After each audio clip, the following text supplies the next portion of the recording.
Red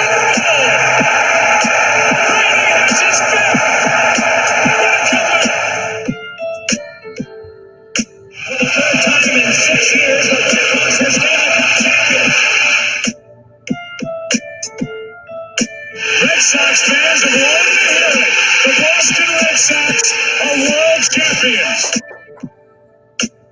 This is going to be a tough one.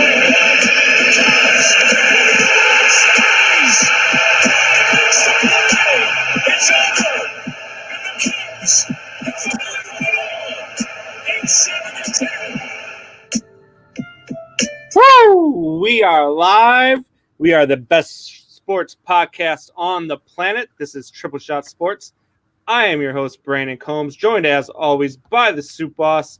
Soup, how we doing, buddy? What's up, man? Hey, on the planet, the way I'm feeling after that Bruins win, baby, make it the universe. All the frustration just melted. It just took the 2 overtimes, and I feel so good. Everything is back to normal. My Hawks are battling too, man. They didn't look so good the other night, and then through the first period, they didn't look too good tonight, but they started coming alive. They're tied right now, so yeah, their goalie just made a monster save right on the edge. Yeah. So they're playing tough. You and I keep saying it. People keep laughing at me, but you want to watch some awesome sports? Go watch some NHL playoff hockey. Absolutely. You're gonna get crazy stuff.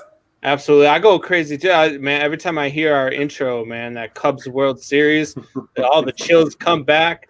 They got the best record of baseball right now, man. They're on fire right now too. They're winning the game right now against Milwaukee right now. Yeah, like I said, I melt into that intro just because I just don't know the next time I'm going to hear something like that. As much as the teams of Boston are still good, our spoiled ability is fading away. So we'll see.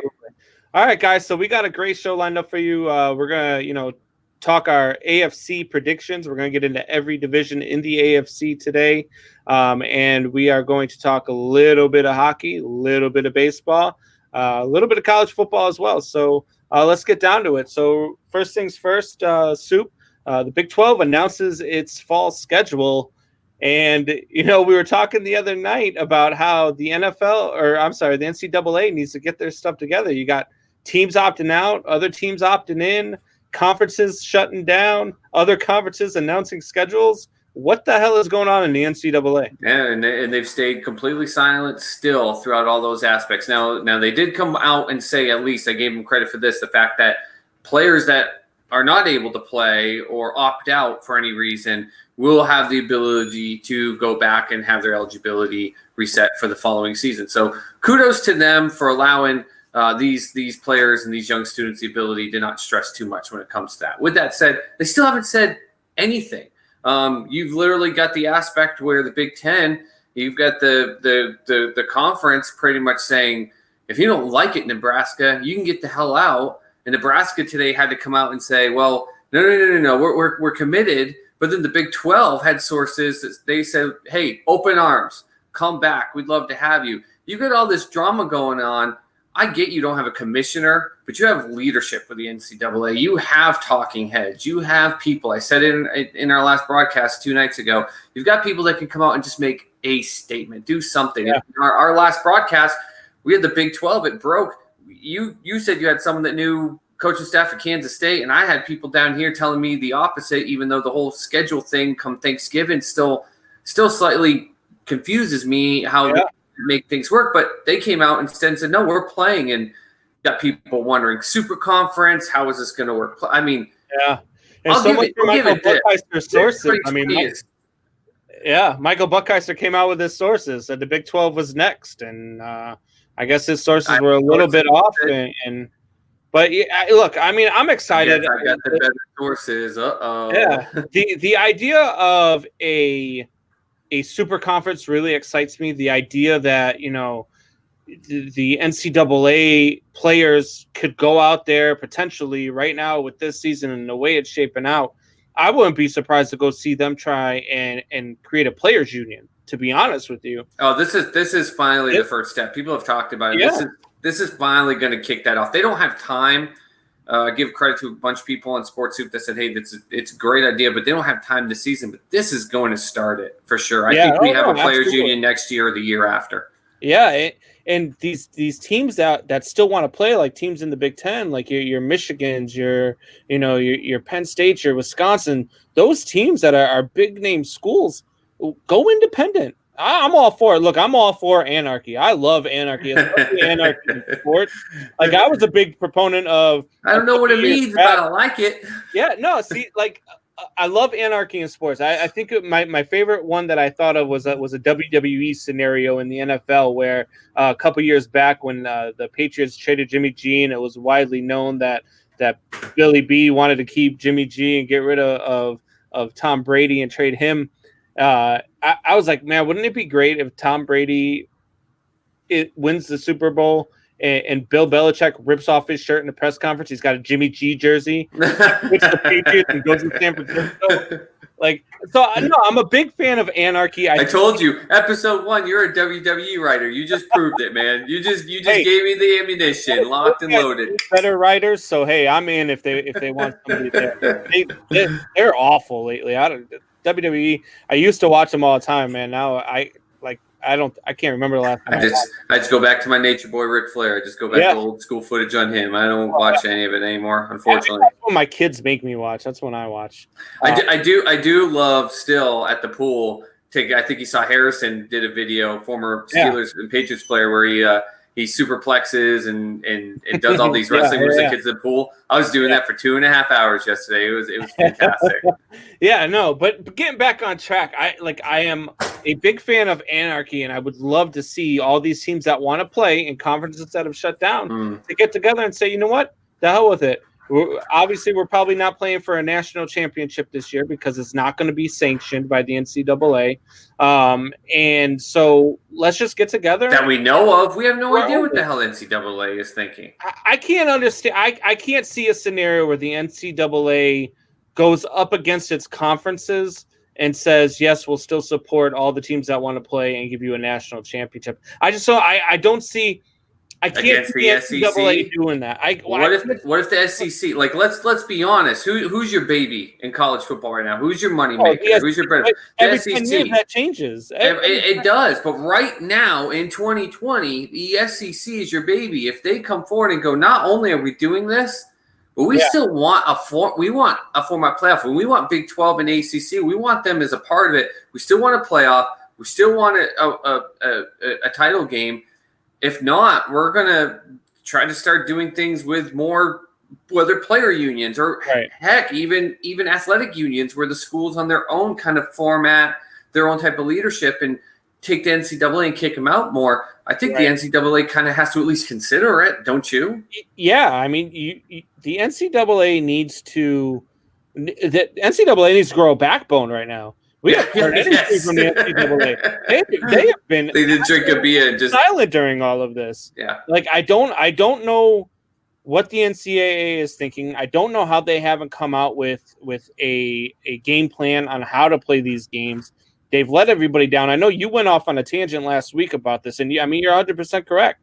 The NCAA has let their players and their teams and their coaches and all of their boosters, they've let everybody down. They never come out with a viable option on how to play the season, even though every other sport is playing. The NFL's still playing. Yeah, the NCAA is sitting there in the top of the lighthouse, and their players and their teams and everything are out swimming, and half of them have sharks coming, and half are in rocks, or third are in rocks, and third are just fine. And instead of them in the lighthouse being like, hey, you need to go here, you need to go here, hey, we're overlooking everything, they come out and just go, players that don't get to play or get eaten by sharks, you can play next year. And they just walk back into the lighthouse. Like, that's it. That's all they've done. They haven't done a damn thing. Like, Mike Reeves from Twist is joining the show. Mike Reeves, what's going on, buddy? Thanks for the love. Thanks Mike. For showing up. TJ Burns says Taker. That backswing in his profile pic. Yeah. TJ Burns, Taker's still the GOAT. I'm a big Shawn Michaels guy, man. I thought Shawn Michaels was the best performer I ever watched. Bastard took my man out. Ric Flair. Gave him the I'm sorry, sweet chin music. Grown men blubbering for scripted fighting like babies. Yeah. And then TJ also says, just put Oklahoma, LSU, Bama, and Ohio State in the playoff and let them battle it out. Let these kids play. Hey, look, man, you forgot about Notre Dame. Put my boys in there. Get the hell out of here. What LSU? I get they were monstrous last year, but then they lost so many of their superstars. Mm-hmm. They're not even the best second team in the SEC this year. Michigan, Georgia is. Michigan might be formidable this year too if they could get a season going. Michigan to me is the same as what I said to you when it came to the Angels. Like, they do some great things to put together the hype for a team, but it's the same thing year in, year out. I refuse. I mean, it's getting that point with my boys, the Longhorns, but at least they still had the Vince Young and they still had the Colt McCoy era, and there was a little bit of fight in there for a little bit. And, when that Notre Dame game, I guess when Notre Dame was supposed to be good and they beat them and both of them ended up sucking. But, I mean, I don't know. What's going on, gentlemen? How are you guys doing today? Thanks for joining. Strikeout. Love you guys. Drinking my Sammys. Tim Leonard. Wow, can't even right now. Tim, what are we talking about? What are you laughing about? Talking about what it takes? Or are you talking about the TJ Burns comment here? I think you're talking about the TJ Burns. Maybe that. Either that, or it's because someone said something about the Taker and you went HBK and I went Ric Flair. Maybe he just thinks we're all terrible, and it's Stone Cold Steve Austin. We just turned into a WWE podcast. This is going to go great. All right, so on to the next topic. More one beer in. This is going to be interesting. Yeah, we touched on it a little bit in the intro. We're talking a little bit of hockey. Your Bruins, overcame the odds yesterday with the overtime win after that crazy Columbus Blue Jackets game. Sent them into playing in the next day because they couldn't get it in time because they were playing like 74 overtimes or something like that. It was absolutely insane. It just feels so bad for their goalie setting that record and going that hard and still being losers. I'm glad they won today. Yeah. 85 saves and you lose. How do you lose? Yeah. That's what the goalie has the right to literally look at his team and go, guys, what else do I have to do? Right. Yeah, no, absolutely. He was phenomenal in that game and then ultimately lost. They did come back and win today, so that series is even at 1. Yep. The Hawks and Knights are still tied at 3. Going in overtime, and the Knights are up 1-0 on that series. The Hawks looked the other night like I thought they were going to look for that entire series versus Edmonton. They looked outplayed, they looked outmatched, they looked outskilled, and then today, I mean, they're just battling. They're fighting. They're showing up. If they come out here, and I like it for the Hawks if they can score quick. The longer these overtimes go, I think it favors Vegas, but we'll see. We'll see how that one goes. Your Bruins play here shortly. I got a notification it started, which is weird because the same channel that has it for some reason shows still your boys versus the Knights. So I'm confused, but that's okay. The confusion keeps you measured. The Avalanche are up 1-0 on the Coyotes. You got Vancouver up 1-0 on the Blues. They destroyed St. Louis. Man, did I love seeing that, even though it was Vancouver. Yeah, I mean, St. Louis to me, I know that they walked in top 4. I'm sitting here talking as a Bruins fan, obviously, who watched them being one of the best and were just terrible in the round robin. But I know St. Louis obviously came to Boston and won that cup last year. Good for them. Great story, blah, blah, blah. But when I watched them play this year, they got really, really lucky because I live in Oklahoma City, so I got to catch a lot of their games, because we don't really have it. I mean, Dallas Stars, but St. Louis is close enough. They got so lucky in a lot of games, like it to the point where I was like, if they aren't finding a way to get that magic back, they're not going to be as good. And I think we're seeing it in the playoffs right now. And the Coyotes, hey, you had a great round robin, good for you. But I think what we're seeing right now is the truth behind who the Coyotes are, because the Avalanche just they're doing well. They're doing great things right now. The Canadians, man, they played up with the Flyers. The Flyers looked really. The Flyers won, and the Flyers are up 1-0. But the Canadians still look pretty good. I mean, did you see that Carey Price stick save? It was insane. Absolutely phenomenal. Yeah. And did you see the defender on the Canadians as that puck came flying? His life flashed. He didn't even mean to be in front of the goal. He just turned and he saw that slap shot coming, and his whole life flashed. And Carey Price saved that man's life, and he saved the game at that moment. They still lost, but then what is it? You got the Flames leading the Stars 1-0. That's going to be a good series. That one, first round 7 games, correct? We are going back to 7 now, right? Seven-game series. 7-game series. Yeah, and then you got Islanders Capitals. The Islanders taking out the Capitals in game 1. Hey, the Capitals. Hey, listen. I know. We talk about Sidney. It's always been in hockey. Sidney Crosby and Ovechkin here in the last 10 years or so. I know your boy Kane is part of it and everything like that. But Sidney, everyone likes to see him lose, and Ovechkin had this surge the last 2 years. I don't know if you've watched the games, and even though the Capitals beat the Bruins in that last game in the round robin, he looks exhausted. He looks like a guy that literally took that team and put him on his back alone for 2.5 seasons, and it is hitting him. He's not skating at the speed. Yeah. He's not skating to the point. He's losing on guys coming under that are half his size, and normally you'd see him wrap his arm around, get to that puck. He's just letting them take it. I think he finally got his. Tired. I think he finally got his cup, and he was just. I think. Man, the way he started playing this season, he was absolutely on fire. He looks like the time off actually did him wrong. It looks like he may have relaxed too much. There was a long time where I kept saying that I think that Ovechkin is going to be the absolute best player to never win a cup. And I've been to the point where, he's one of those guys who he's a very selfish player. You know what I mean? If the puck's on his stick, he's trying to look for a way to shoot. That's what Ovechkin does. And they want him to. For a long time, I just thought he was going to be. And then he won the cup. And for a guy like that, I'm always happy for guys like that who win cup. I'm happy for guys who are great players that finally get their hands on one. He's the Marc Messier of our generation. Yes. Absolutely. That's what he is. Yeah, for sure. For sure. Everybody hates him. Everyone hates him. He, like you said, he wants to score. If he's got a chance, even if there's 2 guys in front of him, he's going to do it. The problem is with both him and Messier, though they have times where you're like, what the heck? More times than not, it works out enough. But you need to keep that energy. He just doesn't. He looks so.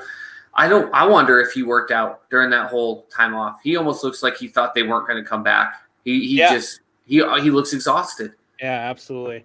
Hey, guys, you guys out there watching, I know lots of you guys are joining us. We've already got a bunch of comments coming in. Yeah, baby. Thank you, guys. Look, we got your brothers joining us again. Morning, gentlemen. Morning, Steven. Hello, sir. How are you doing? Shared from my timeline from my U.S. friend. Yes, sir. Thank you, brother. Appreciate it.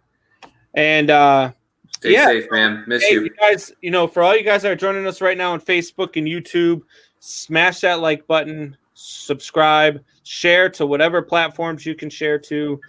We enjoy all the love. We appreciate you guys. We are on the Triple Shot Sports podcast channel on YouTube, and you can find us on Triple Shot Sports on Facebook as well, and at 3 Shot Sports on Instagram and Twitter. So definitely do everything that you can. We announced before that we, are in the works with it's not quite finalized yet, but we are in the works for a sponsorship with Big Dog Poker. They have, yes, but we're just finalizing details. And then some exciting news came out. For me, it was exciting, and I know Supa is pretty excited about it as well. Yes, sir.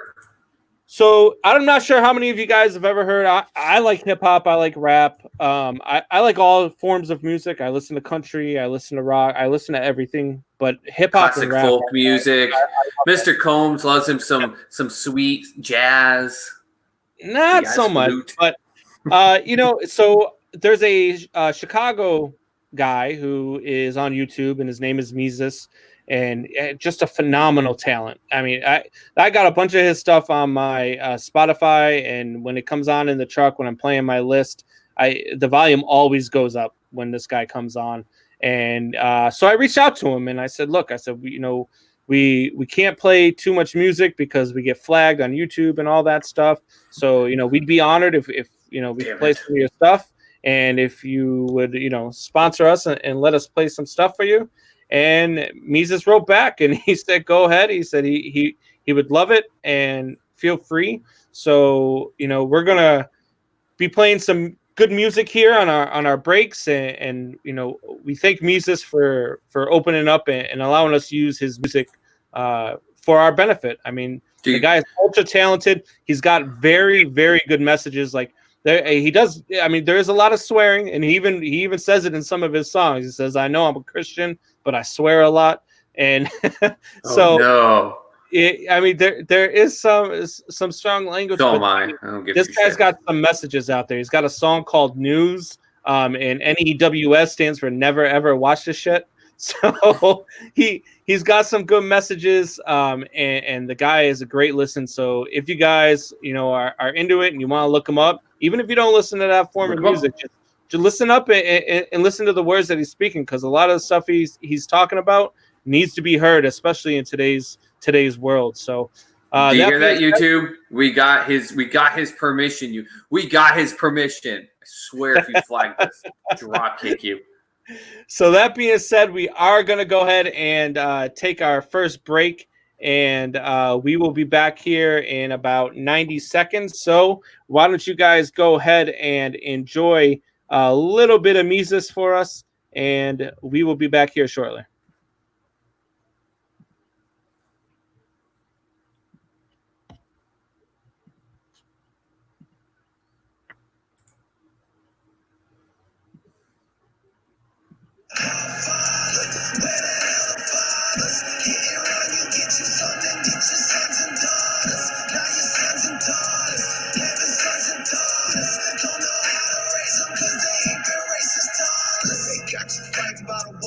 Can't see the writing on the wall.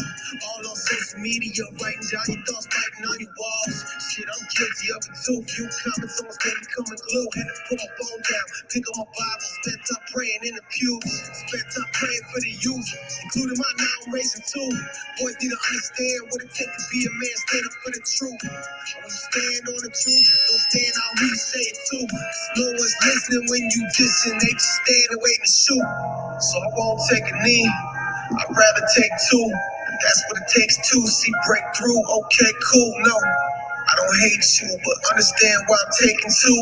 Knees is one for Jesus and the other is to make a truce. Father, where the hell the fathers? Hit it run, you get your son and get your sons and daughters. Now your sons and daughters, having sons and daughters. Don't know how to raise them cause they ain't been racist daughters. Let's go. Father, where the hell the fathers? Hit it run, you get your son and get your sons and daughters. Now your sons and daughters, having sons and daughters. Don't know how to raise them cause they ain't been racist daughters. Ladies and gentlemen, the issue we face today isn't a matter of color, but a matter of character. If we're going to fix the communities we live in, we must start in our homes, and it must start with the head of the homes. Fathers, where you at? All right, we are back. Hope you guys enjoyed a little bit of Mises there. The name of that song is called Our Father. Great message throughout that song. And look, I love this guy's work. So I listen to a lot of his stuff. So definitely check him out over there on Facebook. Again, that's Mises, MESUS. So, all right. Jesus, but me. Hey, look, before we get going here real quick, Twitter poll time, just real quick. Listen, at 3 Shot Sports, the number 3 Shot Sports on Twitter. We had one of our polls have almost triple what we've ever had before, which was great. But the other two were really low. So remember, I'm going to throw up 3 polls. I may put one up during the show, depending on the breaks we have. But at the end, within a half hour of the show ending, I'm always going to have 3. But my brother Stevie loves some Mises. That's good. That's awesome. Mike Reed let's go. Jesus, no dumbass Mises. So let's go through just real quick. We had one, if you could choose only one, MLB, NBA, NHL, or NFL, NCAA football. And then I threw in for a joke for Eric Morrison on Sports Soup. Where's my soccer for choice C? But 100% went to B. Where's my football? Football all day. Give it to me. Really? Yep. Wow. Went 100%. I told you. Yeah. I told you it was going to happen. With the Big 12 no staying love for baseball. Yeah, sorry, man. So they got to change some things. We talk about it, and of course, we broke during the show. Big 12 was staying in. With the Big 12 staying for fall sports, along with the ACC and the SEC, should they look to make a super conference and accept teams from the canceled conferences to fly in the face of the NCAA? That's Kind of gotta talk be about what we're talking about. yes, too, And right? tons of votes on this, and 61.1% said yeah, super conference, do it, fly in the face of the NCAA. So closer I to can't the believe 50. that's not 100%. Yeah, no. Some people said no. Let's not get nuts. That was the other one. But here's my favorite one, Mr. Combs. See, we're gonna walk into football. I know where we're going here. Mr. Combs doesn't see DeAndre Hopkins as a top 10 NFL wide receiver going into the 2020 season. He's batshit crazy, right? Not on that Arizona Cardinals team. Nah, No way. Murray is garbage, or yeah, he's insane. 100%.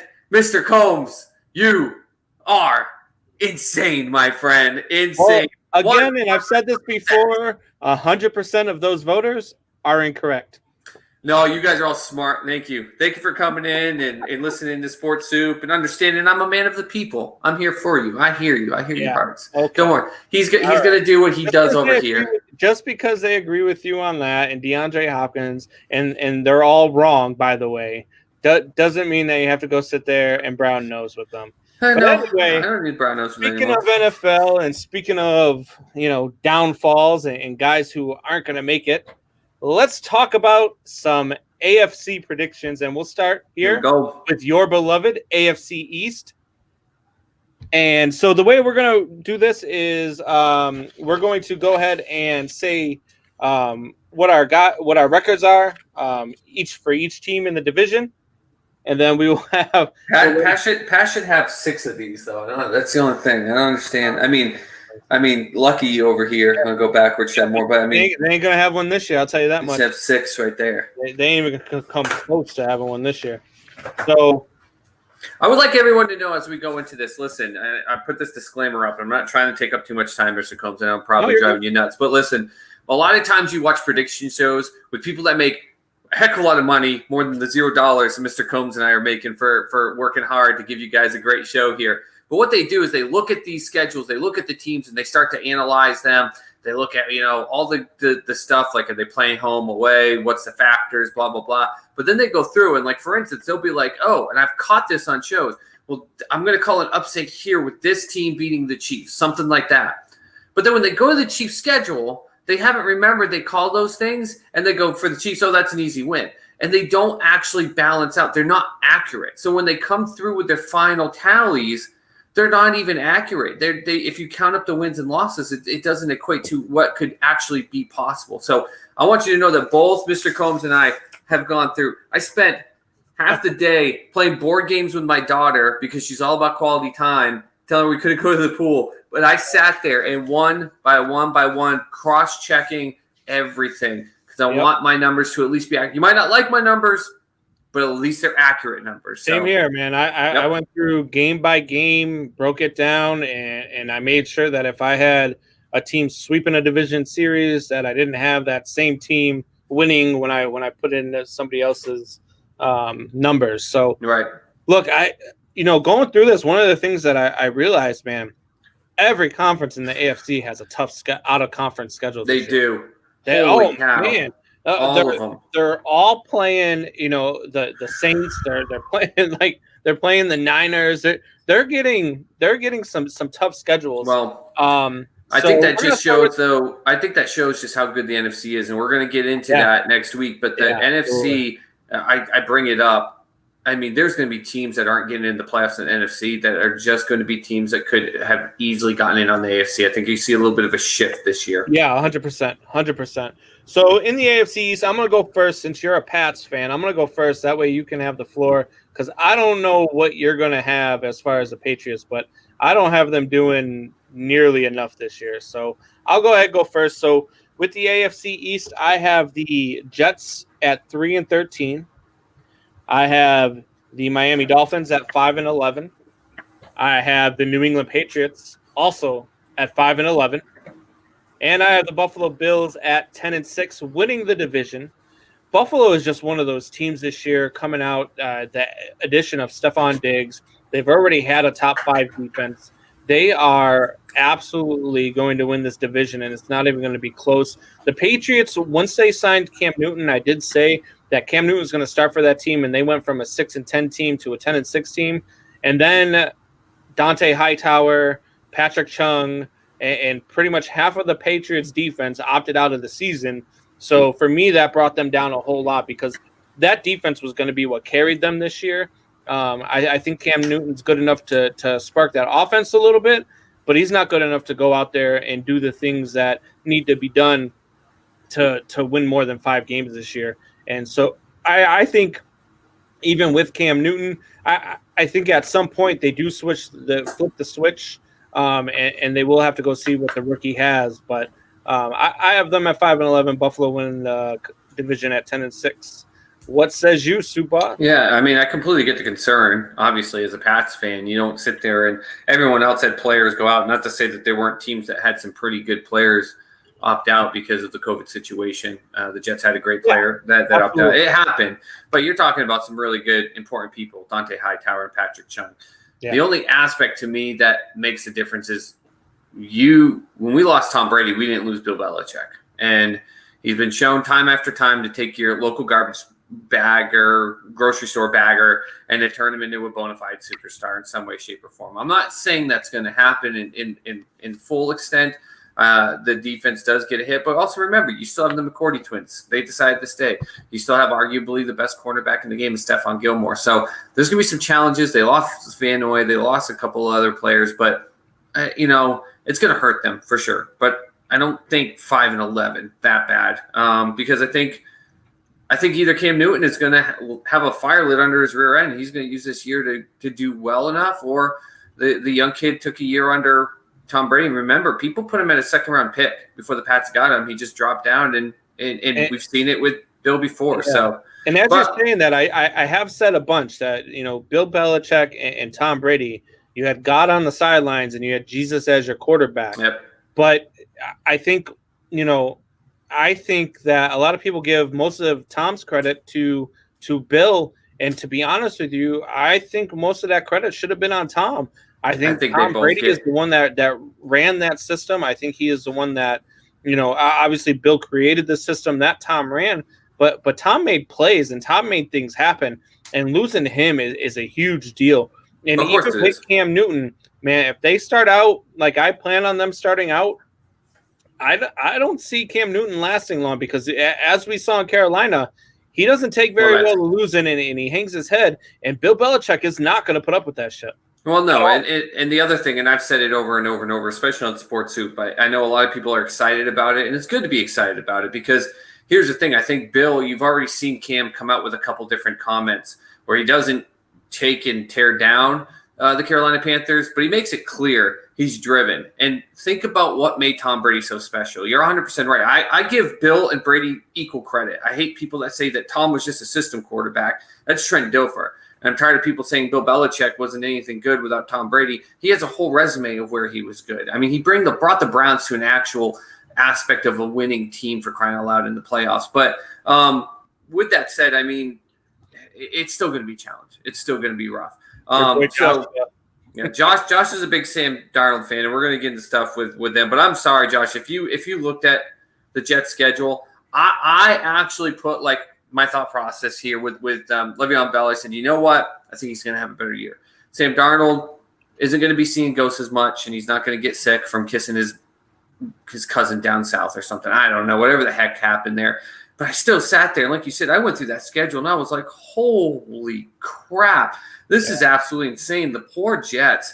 I'm right with you, man. I got the Jets 3-13 as well. Crazy thing is that I wanted to even give the Dolphins more of a credit. I went through that schedule. I was like, this is insanity. It is insane. I have both the Dolphins and the Jets both at 3-13. I give the Pats a little bit more credit to you just because of the fact that if Cam Newton can be taught to not have to feel like he has to go get 2 yards and drop his shoulder and run into a linebacker and can learn to throw the ball away. It's okay. Throw the ball away. Or go out and try to throw it at a guy's feet, see if he can scoop it up. You don't have to get the 2 yard, throw your shoulder down, or just learn the aspect of sliding. I've got the Pats though at 9-7. I think they're going to pull some upsets, and I think at the same time they're going to get upset a couple times. I went through that, and I think there's some teams that are going to love the fact that they tore them apart. And then I think they're going to come in. That's the thing. Where they get more of their wins, they're going to be close games. I think they pull it out. But I think those 7 losses, a lot of them are going to be where they get humbled. They're gonna get their rear ends handed to them, and I think that's going to benefit them in some way. That Bill Belichick is going to make sure they're going to be. Hey, I've seen it where Bill Belichick's teams have gotten blown out. They're out the next morning at 6 a.m. in the freezing snow in Foxborough, out there running laps. Like, he's an old school coach, and he knows how to get them motivated, and I think he'll do it. But I have them at 9-7. But listen, I said it halfway through last season. I saw it even with my Patriots, quote unquote, running the gauntlet in the AFC East. I watched this Bills team. I loved what I watched. I loved what I saw at Allen. I saw an energy in a team that was growing and getting confident in one another. And I said it last year. The Buffalo Bills will win the division next year, even if Tom Brady stays in the AFC East, which I didn't think he was going to do. And I have them winning. Now, they still have a rough schedule, but I'm going to give them an 11-5. I think that they come out through. They get I don't want to say the seeds because we're probably going to do it later, but I got them winning the division 11-5 comfortably. I don't even think it's going to be one where the Pats are too close near the end. I've got them winning their last 2 games just to get from 7-7 to 9-7. And the Bills were already pretty much got it wrapped up by week 15, 16. Yeah, no, I don't have no problem with them at 11-5. I think that I think where I have them at, I have their losses, their 6 losses. I have them to. Sorry, buddy, your boys just lost. Oh, I missed it. I turned on the car. I didn't even know the period started. Yeah, sorry. Overtime loss. Hey, look, I didn't even expect them to be here. So look, they competed. They're playing hard. Yeah, build on something. It's time for them to regroup. I think that I'm not sure Taves will be back next season, to be honest with you. Probably not. Hockey's a different beast with that. Yeah. So at any rate, I have Buffalo losing to Vegas, Kansas City, Seattle, San Francisco. I have them losing a game to the Jets because they always seem to find a way to lose in New York. And then I have them losing to Denver. So, I have them at 10-6. You probably have them beating the Jets twice. I think that's probably where you get your 11-5. And it wouldn't surprise me. If they finish 11-5 or even 7-4, it wouldn't surprise me. Yeah. I think we're pretty close here. I think 9 wins for the Pats is still. Man, we're not close there, man. That's a big difference, man. That's a 4-game swing. That's remember, there's 7 teams going into the playoffs this year.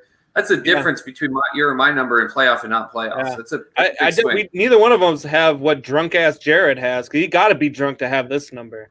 I wish, man. Jared, I wish the enthusiasm that you have as my fellow Boston fan.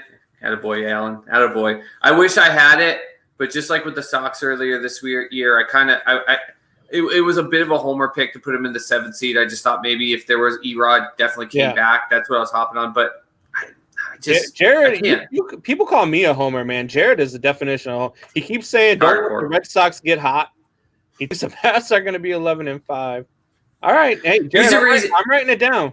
Yeah, he's the reason why I love where I come from, but it was also the reason why growing sports soup became a bit of a challenge to start. We hung around 150, 200 for a little while because the New England fan base that I knew growing up around there, I had to soak in my Oklahoma people and start to meet some other people from around the country to kind of like, please stay on. Please just tell us Boston fans we're just full of crap. Like, I don't care. Just stay, please. We need this spread out. So, and then, so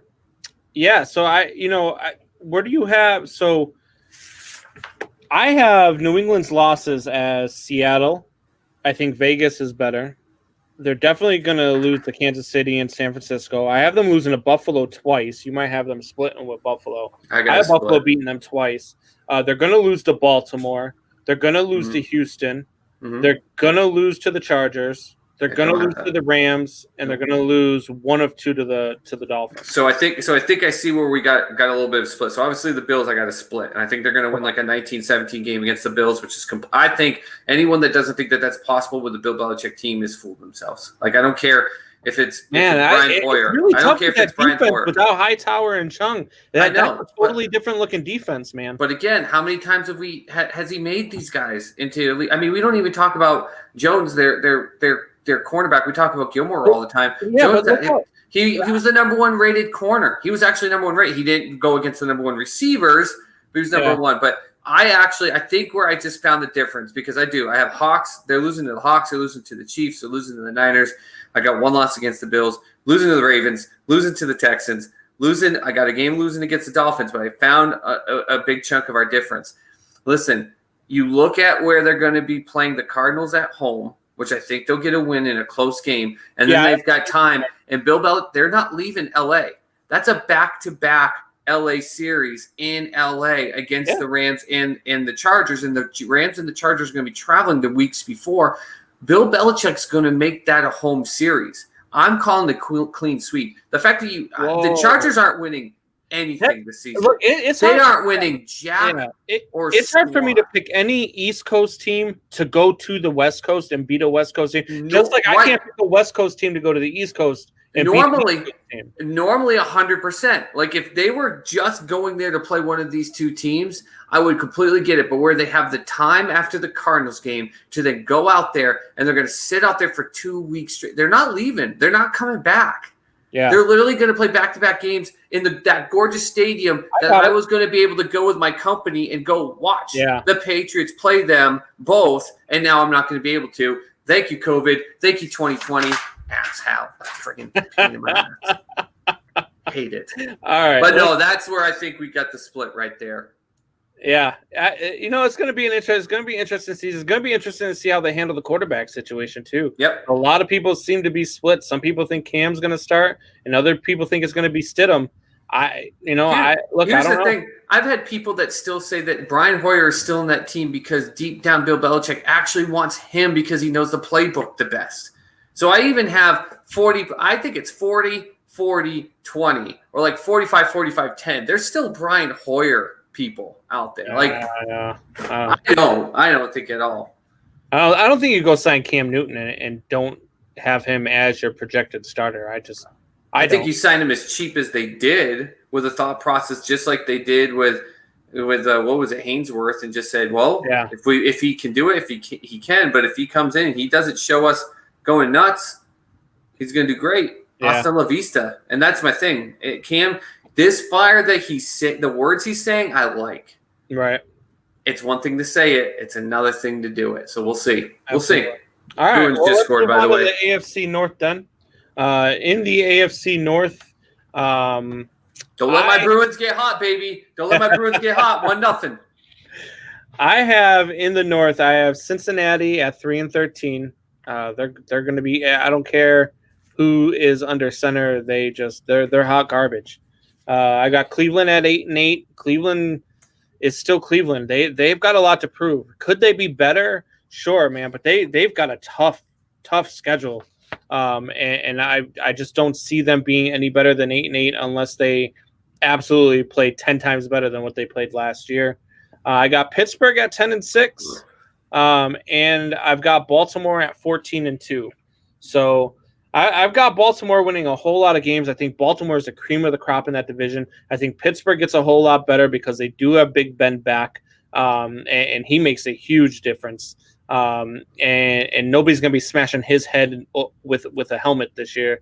And so, I have the Baltimore winning at 14-2, Pittsburgh at 10-6, Cleveland at 8-8, and Cincinnati at 3-13. What says you, Soup? Now, listen, have you ever seen Ben Roethlisberger in real life? Let me give you a story. Actually, yes, I have. I know the person that runs his social media stuff, and I've actually been to a barbecue with Big Ben and his family. Insane. Okay, I went to a game. I had a friend, deacon at church I went to. This poor man, devoted Pittsburgh fan with everything except for the Celtics. Loves the Celtics. Long story with his family. Whatever. He had 4 tickets to Pittsburgh New England game. He took 3 of us New England fans to it, and these weren't like great seats. I mean, they were up in Gillette Stadium, and then the Patriots demolished them. But I remember the only thing that whole time, there was 2 drives where Pittsburgh actually scored. And I remember we were up so high, and yet Ben Roethlisberger still looked like he was only 4 rows, like I was sitting 4 rows back. Like, that man is a beast. Anyone try swinging a helmet at him, he's Thanos, one hand, snap their neck. Like, ridiculous. Absolutely. But here's crazy, man. We're 1 game off. I think this is where the closest we're ever going to be almost on anything to agreeing outside of the NCAA. We're 1 game off on 3 of the 4 teams. Wow. Bengals at 4-12. I think they'll sneak one in here or there that are going to be the upsets, but same thing. I don't think they're great. I think they got a little bit of a benefit of a semi-easier schedule, semi-easier to get 4 wins. But and I'm right with you. I got the Browns at 8-8, and I think it sucks because I am, even as a Longhorns fan, I'm a big Baker Mayfield fan. I love his energy. I love his charisma. I love his focus on his teammates. This is a guy that you put on the football team that you want to rally around, but he just wants to take too many big shots. And everyone was so pumped about Odell Beckham Jr. get on that team. I actually said that was a bad decision. And I think we saw some of it last year. Landry is a great wide receiver for him. I think they needed to get more role wide receivers in there. He too often just wants to go and for the long ball when he doesn't need to. But I got them at 8-8, also a hard schedule. I've got the Steelers at 11-5. Listen, that defense, they with Mason Rudolph was actually the worst quarterback last year. And yet that defense carried their asses through far too many games, especially once they got, what's his name, Fitzpatrick, or I can't remember his name, they got from Miami. Absolutely fantastic. Juju, to me, all he needs is a halfway decent quarterback to do well. Washington showed a lot of spark being a young guy there. I actually think that they are going to come back. Big Ben, like I know I didn't put him on my quarterback list because he was injured all last year. We don't fully know how he's going to come back from it, but man, he's looked good in some workout clips. He looks dedicated. He all of a sudden shed the grizzly bear weight and cut the beard, and all of a sudden looks like an NFL star again, which is crazy to me. I thought he was done. He is older, 35, but I think they're actually – I looked at it. I think they'll go 11-5, and the Ravens, I'm only one off you. I think they're 13-3. Listen, Joshua Seavey on Sports Soup, you're going to love this. I rag at him all the time. I've talked about it in our stuff right here. Listen, I call him a running back and a quarterback. I put him on both of my lists. That alone, though, makes him just so dynamic. He's so fast. He's so smart. He's so good at a lot of things. I've made the comment. He has some problems with once he starts running, though. He's so fast. I don't think that so much his arm strength is off. But when you run that fast, I don't care who you are. You run that fast, and then you try to zip a ball accurately at a wide receiver cutting across the field. It's hard. It really is.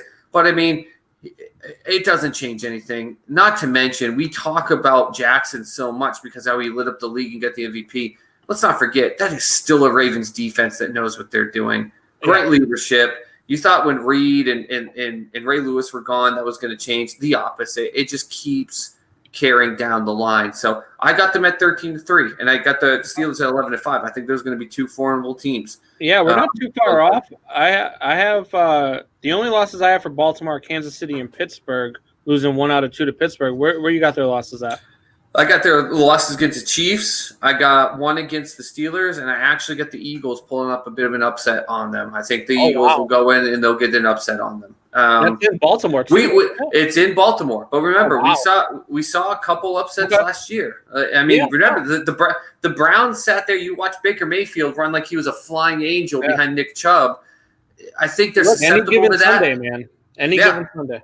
Exactly, and I think the reason why is because you finish off an easy game in Week 5 against the Bengals, and then you have in Week 7 the Steelers, who I think are going to be doing well enough to make a lot of talk. They have the bye week after that. I think they're going to be sleeping a little bit, thinking of that Steelers before the bye week, and the Eagles steal that victory from them. Okay. Now, Pittsburgh, you have at 11-5. I have at 10-6.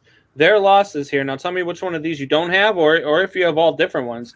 I have them losing to Tennessee, Cleveland once, Baltimore once, Dallas, Buffalo, and Cincinnati once. I have Cincinnati pulling off an upset there. What do you got? Yeah, see, I don't have Cincinnati doing it. I don't think they're there yet. As much as I'd like to see it, I don't at all. Shockingly enough, I put it the same way. And this isn't because I'm high on the Eagles. Listen, I just realized I'm going to say this. I got them losing to the Eagles too. I actually got it where the Steelers are going to, because I had them starting 3-0. They start Giants, Broncos, Texans, and I think they're going to start 3-0. And Tennessee, I think, is just going to smack them so hard in the mouth that the Eagles are going to take advantage of it week 5. I think they're going to face 2 losses there. They'll lose to the Browns. I also have them losing to the Cowboys. I think as much as we rag on Dak Prescott, and as much as I just said the Steelers' defense is good, I think that the matchup with those offensive weapons actually benefits the Cowboys far more there. And then I have them also losing to the Bills. I think the Bills just give them that 17-16 classic Pittsburgh Buffalo type of gridiron shot to the mouth type of game. I think they'll win that. Okay. Big Ben's not done, man. Look, I'm sorry, Jared. I'm never shocked when a team in the NFL pulls off an upset on any week. The hardest thing to do, I don't know, have you ever played in a survivor pool? Yeah. Oh, yeah. The hardest thing to do in a survivor pool is make it past week 7 or 8. Yeah. Because once you get past week 7 or 8, you usually only have some of your lower seeds left, and man, is it hard to it's so especially in the NFL. What's crazy is you only have the lower seeds left, and then you're trying to find the upset, and an upset always occurs, but it's never the one that you pick. I got to week 14 one time. I got second place. That's it. But outside of that, impressive. Yeah, man, week 5 to 7. That's it. So I think one year, what was it? One year I picked. It was the Bears who screwed me because I picked against the Bears, and they came out. I picked against the Bears because I think they were playing. I think it was Pittsburgh actually, and they ended up going to overtime and beating them. And then the following week, it was I would have had. Yeah, what happened was there was only 4 of us left. And all 4 of us lost that week because we all picked Pittsburgh to beat the Bears. And so we had to go. That's what you get for picking against your team. So we had to go on the next week, and I picked the Bears to beat up. They were playing Miami that week, and that was when they let Miami come back from a 2-score deficit to beat them. I was like, you know what? Never again. Never again. All right, guys. Well, then, hey, 1 game off on 3 teams. Hey, we're there. We're there. I haven't had no crazy takes yet. Everybody likes to talk about my crazy takes. I really don't have any surprises in the AFC. I think the NFC is where we're going to get interesting because I think the NFC is where we're going to be having some screaming fights. Yeah, absolutely. So we're going to take another quick break, and then we will be back with our AFC South and West predictions, and we will also I probably didn't throw this on the breakdown, but we're going to pick an MVP too, so start thinking about that, Soup Boss. Oh, you can't do that to me? Are you serious? I just did. Roll out an MVP. Take this 30-second break. All right, we're going to take a break. We'll be right back. It shouldn't be that hard in the AFC. It's an obvious choice. You know me. I'm not that simple.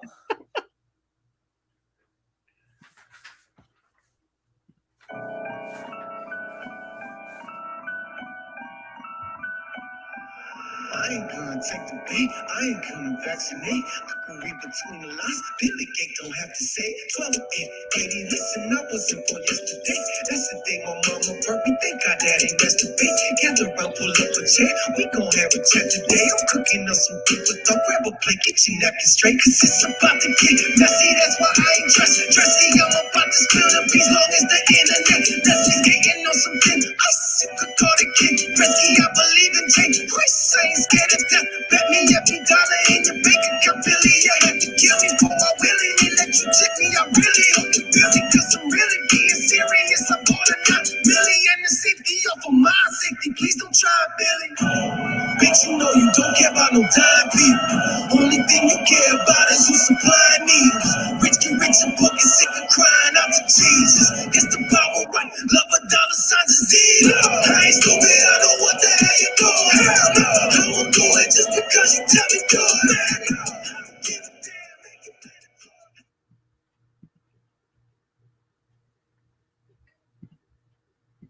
All right, guys, welcome back. Again, that was Check that out. That was Mises. The name of that song is called Gates of Hell. So check him out, guys. Check him out on YouTube. Really good stuff. Really talented guy. And his stuff needs to be heard more than a lot of the crap that gets played on the radio. That's for sure. That was a good song, man. That's the first time I heard that. I checked out some of his stuff here recently, but that one got me going. So that's a good song. Yeah, absolutely. Absolutely. All right. So getting into the AFC South. This is where we're going to fight. Yeah. This is where we're going to fight. Really? Let's get ready to rumble. I don't know how we could fight here. I'm not sure, but I guess we'll see. I have this as a really close division. So I guess we'll see here. In the AFC South, I have Jacksonville being atrocious. Like I know you love your guy Minshew over there, and I know that, but look, their schedule is really, really tough. It is a grueling schedule, and I have Jacksonville at 4-12, and then I have the Colts at 8-8, and I have Houston at 9-7, and I also have Tennessee at 9-7. So there's no real, dominant team in this division. Tennessee's good. They've got Derrick Henry. I'm not a big believer, however, in Ryan Tannehill. I think last year was the aberration of his career. Like that's the 1 year that he's going to have that he can hang his hat on. But I just don't see anybody in this division reaching 10 wins. They all have very tough schedules. Jacksonville's in the basement. Indianapolis at 8-8, Houston at 9-7, and Tennessee at 9-7. And I've got Tennessee with the tiebreaker winning that division. So, what says you, Soup? Yeah, well, we are probably gonna. It's funny because I don't think we're too far off on 2, but 2 we've got completely flipped. And I think it's for the aspect of what you talked about with Ryan Tannehill. For me, with Ryan Tannehill, I think we've agreed in that aspect. And I think he's going to come down to earth as much as I loved using him. Trust me, I picked him up in almost every single fantasy team I had, and I rode him to the championship in multiple. Like, he had a monster. Next to Allen with Buffalo, monster end of the season. Yep. But I think it's because of the team in front of him. But remember, a lot of that team didn't change. He's got most of that offensive line still there. Henry signed a deal. He's got the wide receivers who I think are going to be even better, especially a guy like A.J. Brown. In that aspect. But says the Ravens will go 7-9. And the only reason I wanted to bring this up is because I just happened to have glanced up and seen the score. This guy keeps coming up with these takes, and he keeps saying don't let the Red Sox get hot. Boy, did they get smoked today. How are they going to get hot? They gave up 17 runs today. That team is trash. The only hot with the Sox, Jared, is I feel like I'm in hell watching this garbage shit they throw on the field every damn day. Cut it out. We've got one. Eovaldi is our ace. Let me repeat that. Eovaldi is our ace. That sucks. Jared also says Minshew looks like he belongs selling left-handed toilet paper. Yeah, I don't give 2 shits. He looks like he could be running a local pawn shop and a porn studio, and at the same time giving out all the massages to all the ladies over 50, and he's still cool as hell. He don't give 2 craps, okay? You can say whatever. People, I've been hearing it about Minshew since the day he was drafted. I love this guy. I love this. With that said, I want you to know that I actually was thinking when I looked at everything that I actually had the Jaguars just quickly in my brain around a 5-11 and 6-10. So this is not an aspect of Minshew mania controlling me. Listen, I'm hoping to get his shirt in soon that I got. I had to pick from a couple different designs, a pump for it. But we're close on 2, and we flipped on another. Listen, Phillip Rivers is really good at making babies. Phillip Rivers is also really good at flinging a ball like no one's business and hitting guys like Keenan Allen and everything like that. He's got T.Y. Hilton, but T.Y. Hilton had an injury problem that, just like Hill I talked about, you've got toe, you've got hamstring, you've got challenges like that. Outside of that, Marlon Mack, okay, maybe I got him in some dynasty league. It's good to hold on to him. I know they drafted that kid. I don't know.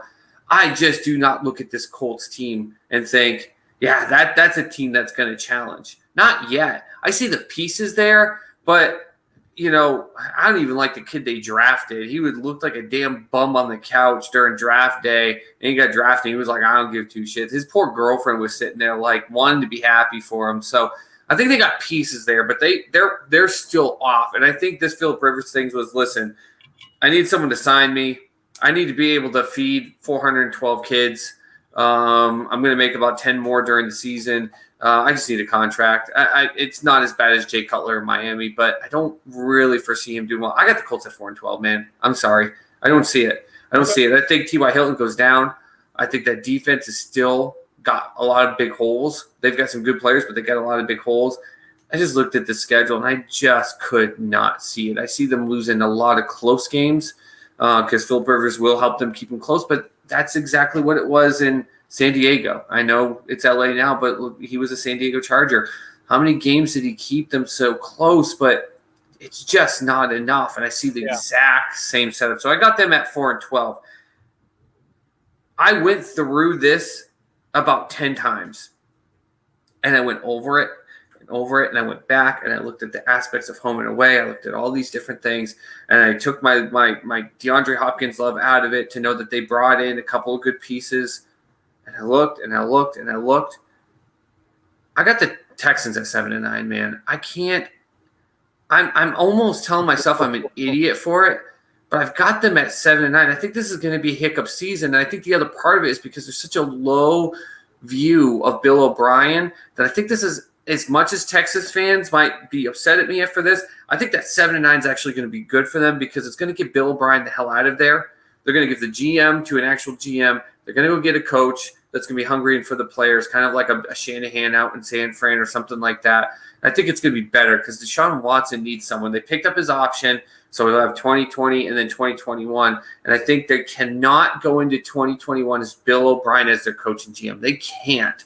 So I got them having a subpar season for that team at 7-9. And then I've got the Jaguars at 8-8. And I know I've got my love for Minshew, but I kept looking at the aspects, and I'm not saying they're going to be an 8-8 with 8 fantastic games, but I just see them as that team that can pull some upsets. And though we talked about the AFC having a hard schedule, I don't think theirs is overly tough. They've got some games they're going to get shelled. They got games they're going to go 42-10, and people are going to rag on me for Minshew because he's going to getting sacked halfway in the air, and he's going to flail and throw a ball and pick six or something stupid. But I think they actually go 8-8, and I got the Titans only game off of you. I got them at 10-6. I think they're a little bit stronger than that 9 wins that you have, not because I'm disagreeing with you with the Tannehill aspect, but I think Tannehill, if Henry didn't come back, if pieces of the offensive line didn't come back, if you didn't have A.J. Brown, and let's not forget a couple of the other guys that matured another year, the wide receiver core is still there. The defense is good. Vrabel is definitely a coach for the players, and he's a defensive-minded guy.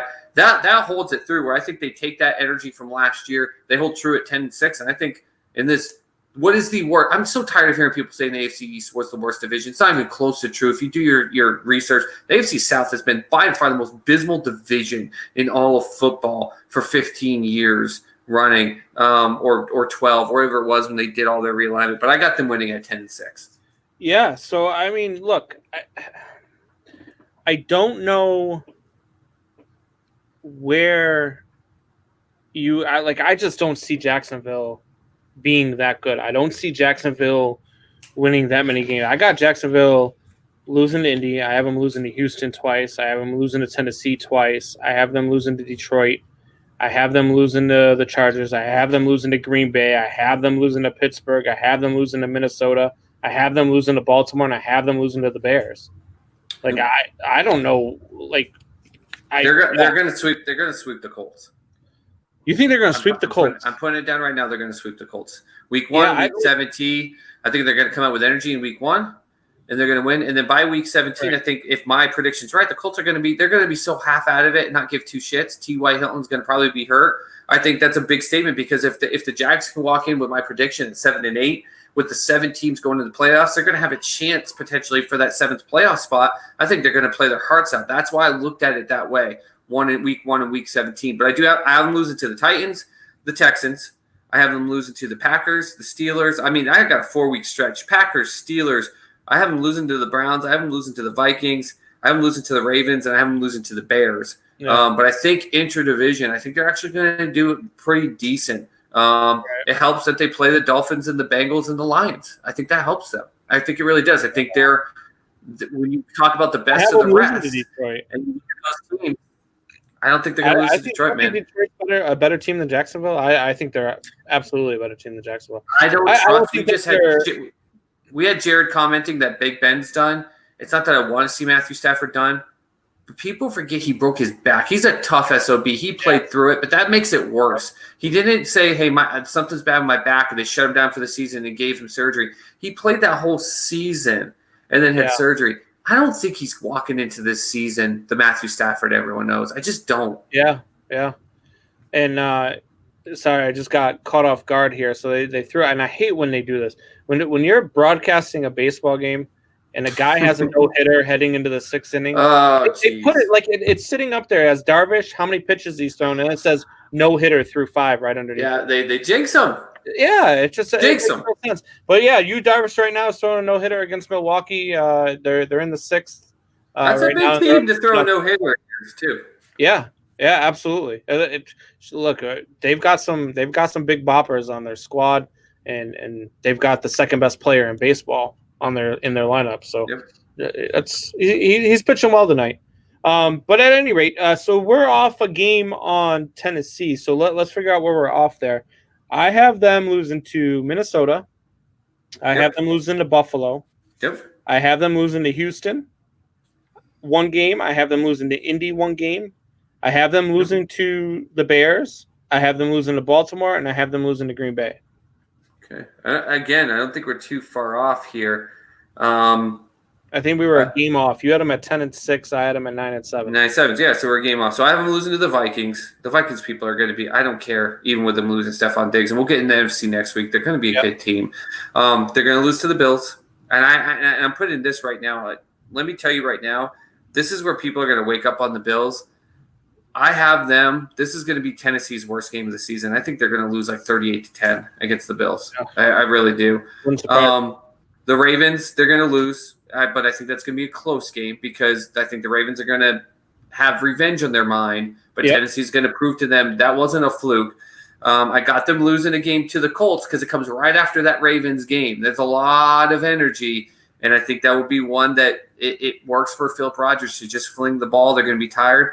I got them losing to the Jaguars for 1 game and then the Packers. I actually have them beating the Bears. Not so much that I think it's so much against the Bears, but I think they come out of the bye. They've got the Bengals.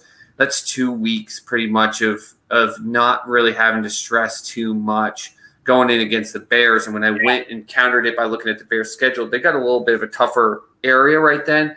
And I think that's one where the Titans will take advantage of. Okay. All right. We'll definitely get an NFC next week. Look, I've been on record, so everybody already knows where I have the Bears. I have them have a better season now. Not quite 16-0, but I have them at 11-5. So, but we'll get into that next week for sure when we do our NFC predictions.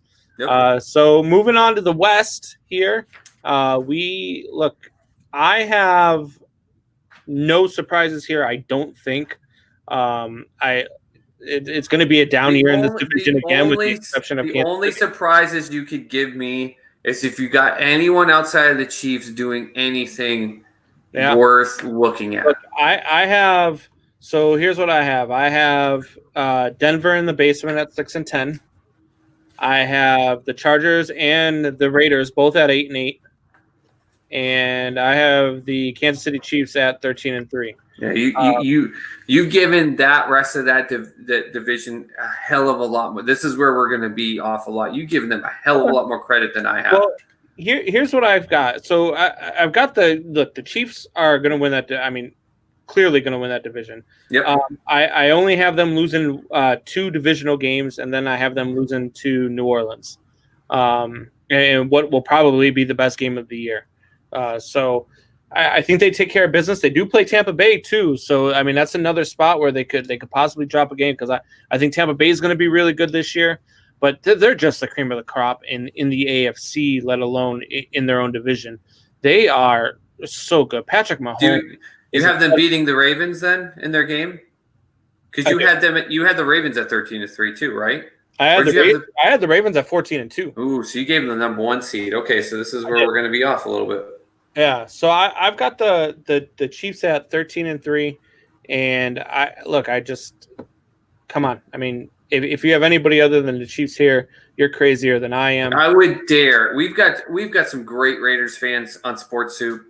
Proud of them. Best jerseys in football, in my opinion, outside of the baby blue of the Chargers, which is funny, both these divisions. But I would dare, please, someone, anyone give Mr. Combs and I a reason. Sports Soup, Triple Shot fans, RTF, give us any reason why you think there's going to be a single team outside of the Chiefs that has a chance. Oh, my God. Joshua, do me a favor. Okay, listen. Wait, Joshua, do me a favor.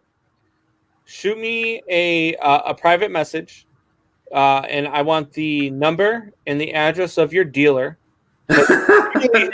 Stuff, and I would like to get some. So listen. I mean, with their offense, Drew Lock is the guy that I think is going to do decent, but he's going to have growing pains this year. You got a guy like Sutton.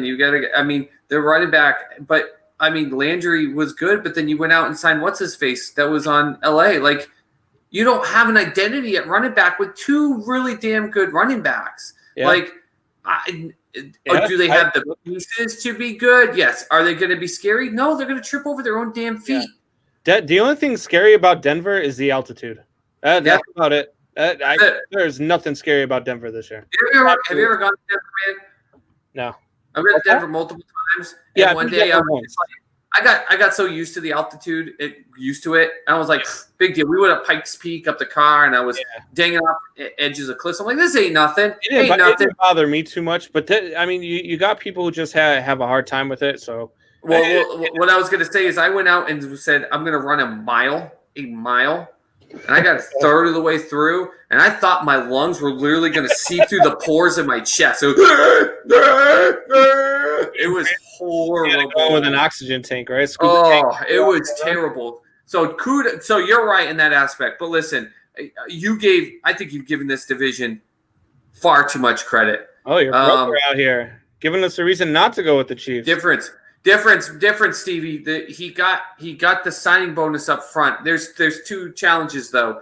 One, his contract on the long-term aspect is not guaranteed beyond the bonus aspect. It's a little bit different, so it forces him to still play. I kind of like what the Chiefs did there. And 2, Patrick Mahomes, you got to remember, was a guy that people did not want. And when the Chiefs actually traded up to get him, they said, what Mr. Combs just said to Joshua Seavey, what is your dealer number? Are you crazy? Yeah. This kid just flings it. He's going to be the next Johnny Football. Right. He has got the Brady chip on his shoulder. He didn't get picked 199, but he's going to prove I should be in it every single year. Joshua Seavey continues to smoke that stuff. They're not going to be number 2. They're not better than the Chargers. They're not better than Las Vegas.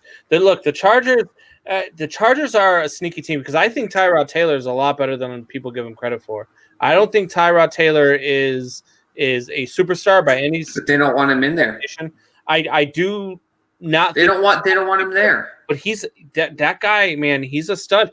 But they didn't draft a kid at Oregon because they wanted Tyrod for him to sit behind Tyrod Taylor for years. Yeah. He's going to start before this season's over. You think so? Yeah, they didn't draft him to learn behind Tyrod Taylor. I don't disagree with you. I look at poor Tyrod Taylor in Buffalo and then Cleveland, and now LA is going to be the guy that goes in and does enough to be able to get himself a starting role, but then they just bring in people that are just going to replace him. Like, that's just the case. The Chargers at? I've got the Chargers. I cannot believe. Like, listen, I love Keenan Allen. But they don't. What the hell do they have that you gave them 8-8? They're 2-14. This is a garbage team. Tyrod Taylor's going to lose that starting spot. The kid from Oregon is going to come in and he's going to get the crap smacked out of him. He's going to get a taste of NFL that's going to make him lick his chops this offseason and be prepared for next year. They're going to be able to build a little bit. This team is horrible. The defense is atrocious. The outside of Keenan Allen, and I would not be shocked if come week 6 to 8, you're going to start hearing rumors Keenan Allen gets traded out of LA. I think he's going to go to someone that's going to make a run. And if my prediction on Jacksonville is accurate, they've got the space. I want to be shocked if Jacksonville has got a little bit of thunder. You see him going and getting traded to a team like that because the Chargers aren't going to want to trade him intra-division. They're not going to want to trade him to a high-flying AFC team. And the NFC, as you and I have said, is already going to be stacked. I think you might see him go to a team like the Jaguars. They're 2-14. They're hot garbage, but number one pick material. I have them in garbage. the games that they should lose. Like they're going to lose twice at Kansas City. They're going to lose to Carolina. They're going to lose to Tampa Bay. They're going to lose to New Orleans. They're going to lose to Las Vegas. They're going to lose to Denver. They're going to lose to Buffalo. They're going to beat the Bengals. They're going to beat the Jets. They're going to beat the Dolphins. They're going to beat the Jaguars. They're going to split with the Broncos. They're going to split with everybody in the West except for they're going to split with the Raiders. They're not going to split with the Chiefs. The Chiefs are going to beat them twice. Right. I haven't beaten the Falcons. I think they're a better team than the Falcons. You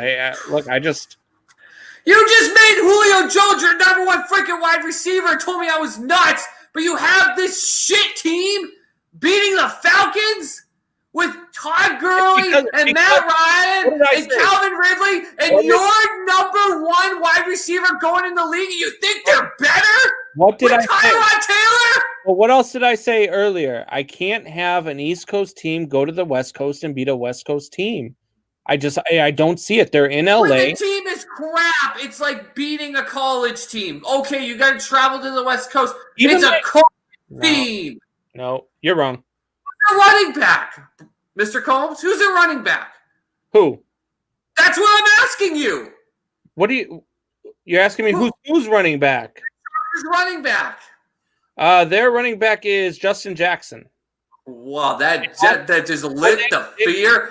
You should see the goosebumps that went down my back. Whoa. They have Austin Eckler as well.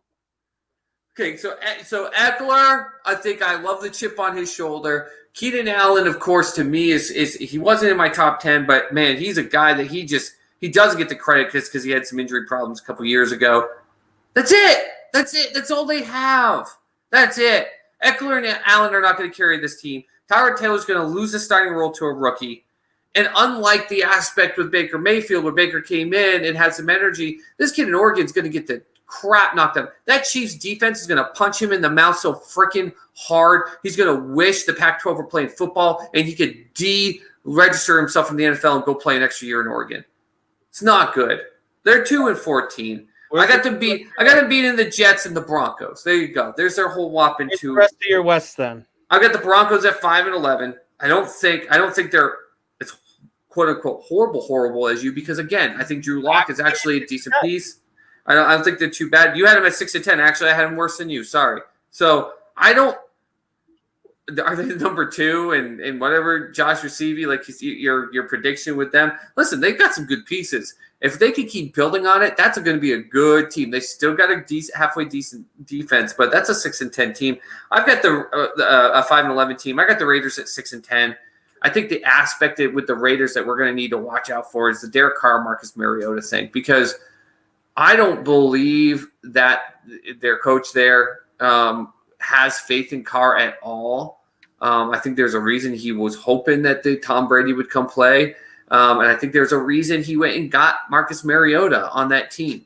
But that's going to create some challenges because unlike him and unlike some people that think he's terrible, there's a lot of people that actually think Derek Carr is good, including a lot of the Raiders faithful. And he's got some great completion percentages and accuracy percentages that's going to create a big challenge. And I think it's going to give him some hiccups. Like I'm at 6-10. Chiefs are going 14-2, man. I can't, as long as we don't have, because last year, remember, they still were where they were in the 2 seed, and that was with Patrick Mahomes missing some games because friggin' Andy Reid was like, oh, your ankle hurts? Why don't you go do a quarterback sneak? That was the dumbest decision of all last year. He's lucky that Mahomes was young and in a position. If Patrick Mahomes was 30 years old, 32 years old, and he did that, he's done for the rest of the season. That was the dumbest thing. The look on Mahomes' face to the sideline, like, Like he knew he was Yeah. going to be at a couple games. I got them only losing to the. I got them actually losing to the Bucs because I think they got the two split sandwich going with inter division, and you know that even though they're better, the Raiders and the Broncos, there's the AFC West. I'll give them this: they know those fans know how to hype it up, and they talk shit on each other constantly, even when one team is far superior than the rest. When the Broncos were superior, somehow the Raiders knew how to crap talk them. When the Raiders were, somehow the Chargers knew how to crap talk them. I think they're going to lose to the Bucs in a crazy game. I also got them losing to the Falcons in a crazy game because I have them actually beating the Saints, which is going to exhaust them to no end, and they're going to end up being too tired. And I think the Falcons are going to be gifted that game, not because the Falcons are a better team at all, but man, I'm with you. You have them losing to the Saints. I have them beating the Saints, but I think you and I were both saying that's going to be a monster game. Yeah. I think it's going to be insane. One to Las Vegas, one to Denver, and then I have them losing to the Saints. So yeah, well, I got them 14-2. They're my number one seed. All right. Well, and the Chargers are hot freaking first pick. We're not too far off on most of them. I mean, we're off. We definitely disagree on the Chargers. I think the Chargers are going to be better than you think they are. But I guess we'll see. The season is a little under way, and that's why we're doing these picks. I'll give them 3-13 at their best. I teased it real quick. Did you have a chance to think about who your MVP is going to be? Yeah, for me, it's easy. 1, 2, 3. Patrick Mahomes. Listen, Andy Reid, I think was realized his dumb mistake. I just said it. Here's the other reason, not to just credit Lamar Jackson, but where did I put him? I put him in my top 10 quarterback in what? Running back. Yeah. There's the aspect of a running quarterback, but I've had now two sources that I've found. One source that someone I talked to and one just on a sports page, but it was someone that credited knowing the Ravens organization. There is talk going into Lamar Jackson's ear. Could you potentially lead the NFL in rushing this year? And the thought process within his camp is if you focus on it the right way, he could. You're going to have Lamar Jackson thinking he's going to put up this challenge of leading the league in rushing when his job is to be the quarterback. And I think that he would want to try to do it because that's his mentality. And I made him the 10th running back for a reason because I think he is a running back. But that's not going to help you as an overall player. I think that's going to hurt him if that is the mentality goes. I think Harbaugh needs to backhand the kid, focus. Yes, you can run, but you need to throw that ball, kid. And I think Lamar Jackson's going to be the real deal. I think he wants to prove to people that he's a quarterback and he belongs as a quarterback. And I think he's real. Look, I know a lot of people are down on him. Michael Buckeister doesn't even have him in the top 5 quarterbacks. And I had him 6. I love Lamar Jackson. I think that the kid really can be what we all thought Michael Vick was going to be. I think he can sustain it. I think he can do it for a long time. I think you're going to be pleasantly surprised because he is going to be fun to watch for a long time. I still had him at 13-3. Yeah. So Yu Darvish is heading into the 7th. He has a no-hitter, but he has thrown 92 pitches. I'm not sure he's going to get through this one. Oof. So, you're just trying to jinx him now at this point. Big fights going on, by the way, in Boston and Carolina. Chara's throwing haymakers in Boston, Carolina right now. You guys ever wanted to see what it looked like in Jack and the Beanstalk if the Giant was fighting Jack? Chara, for people don't know, on Boston is like 8.5 feet or something crazy tall, and he's throwing fists downwards towards like the level of his crotch. That's the other people's heads. Like, and of course, Marshawn's in the middle of it too, right? Yeah, of course. You know why Marshawn never leave Boston? That's what we love, baby. We never have anybody big enough like Chara to defend him whenever he does something stupid. Chara never has to defend him. Get the hell out of here. Marshawn defends himself. Marshawn also exit on. He doesn't need anyone there. I've watched Marshawn fight 3 guys at once, and he sat there and he spit on one of them and said, "Come at me," while he had one guy in front of him and the other 2 in his arms, and he said, "Come at me," and spit in their face. He's a dirty little player, but he doesn't need anyone backing him up. He'll end up crippled someday, but he's a pissant until he's on your team. Yeah, no, I would love to have him on my team. Yep. Are we doing playoff predictions or no? We'll do playoff predictions after we do NFC. So that's what I was thinking. We'll do our AFC, then NFC, then we'll get into the playoffs, and it'll be leading right into the NFL season coming up. So I feel like Ryan Seacrest. I'm going to keep this to see who's. Yeah, I was writing down your predictions too. So I have ours written down, and I am ready to go for sure. I am ready to show you at the end how right I was and how wrong you are. Yeah. I've got to figure out, though. That actually is good because I need to figure it out because the 7th seed, I got 2 teams at 8-8, and I can't – I think they split, if I remember correctly. They split head-to-head, so I have to figure out what their interdivision, I think, record is to see who will be the actual 7th seed. So I got to look at that. All right, guys, so we'll be back here in probably about 90 seconds, and then we will get to way or no way.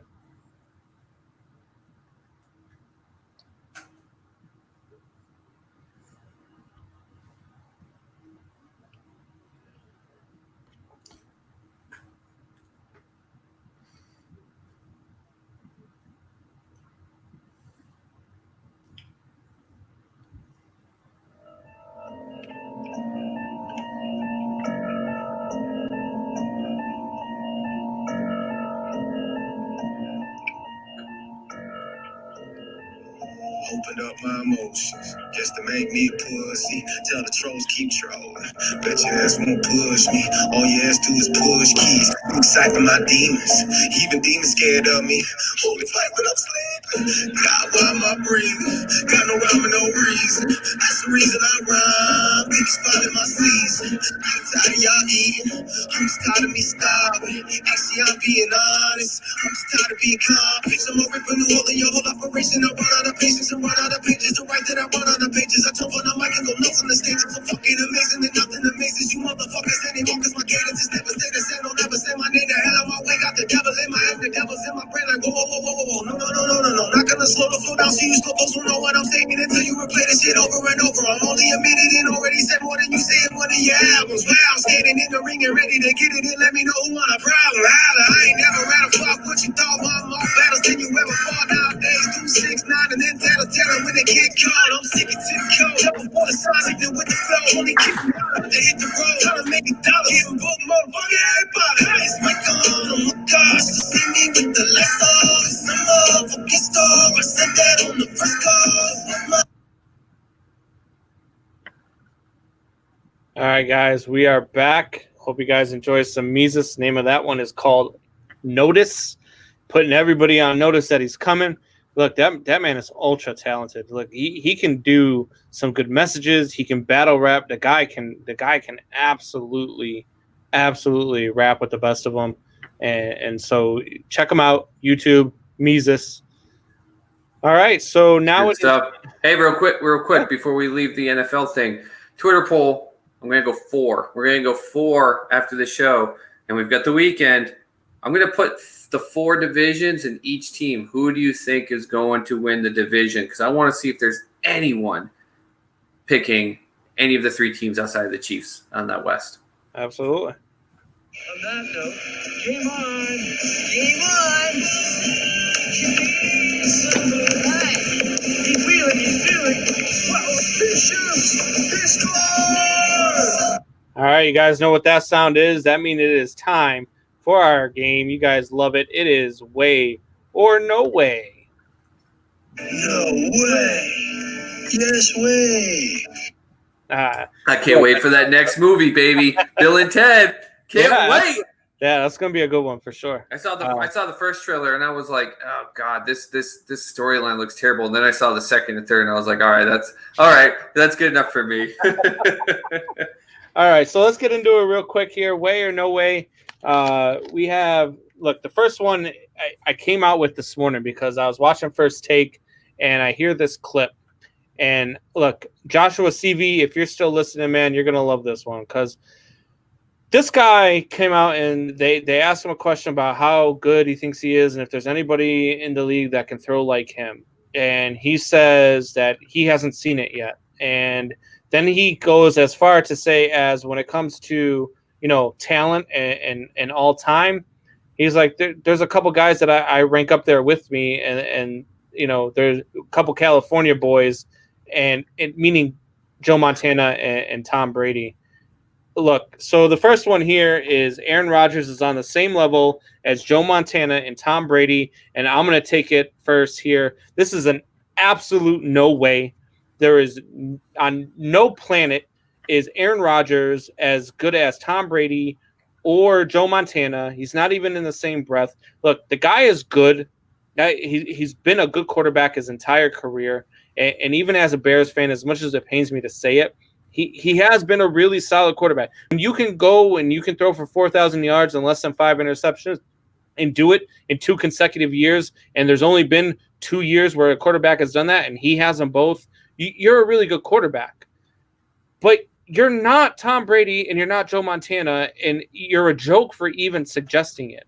These guys were championship quarterbacks. These guys won multiple Super Bowls. They put up numbers that you will never come close to. Joe Montana and Tom Brady are way, way, way out of your league. Way out of your league. So for the fact that he went there and said that, it just made me laugh. So that's when I came up with this way or no way. Supas, what about you?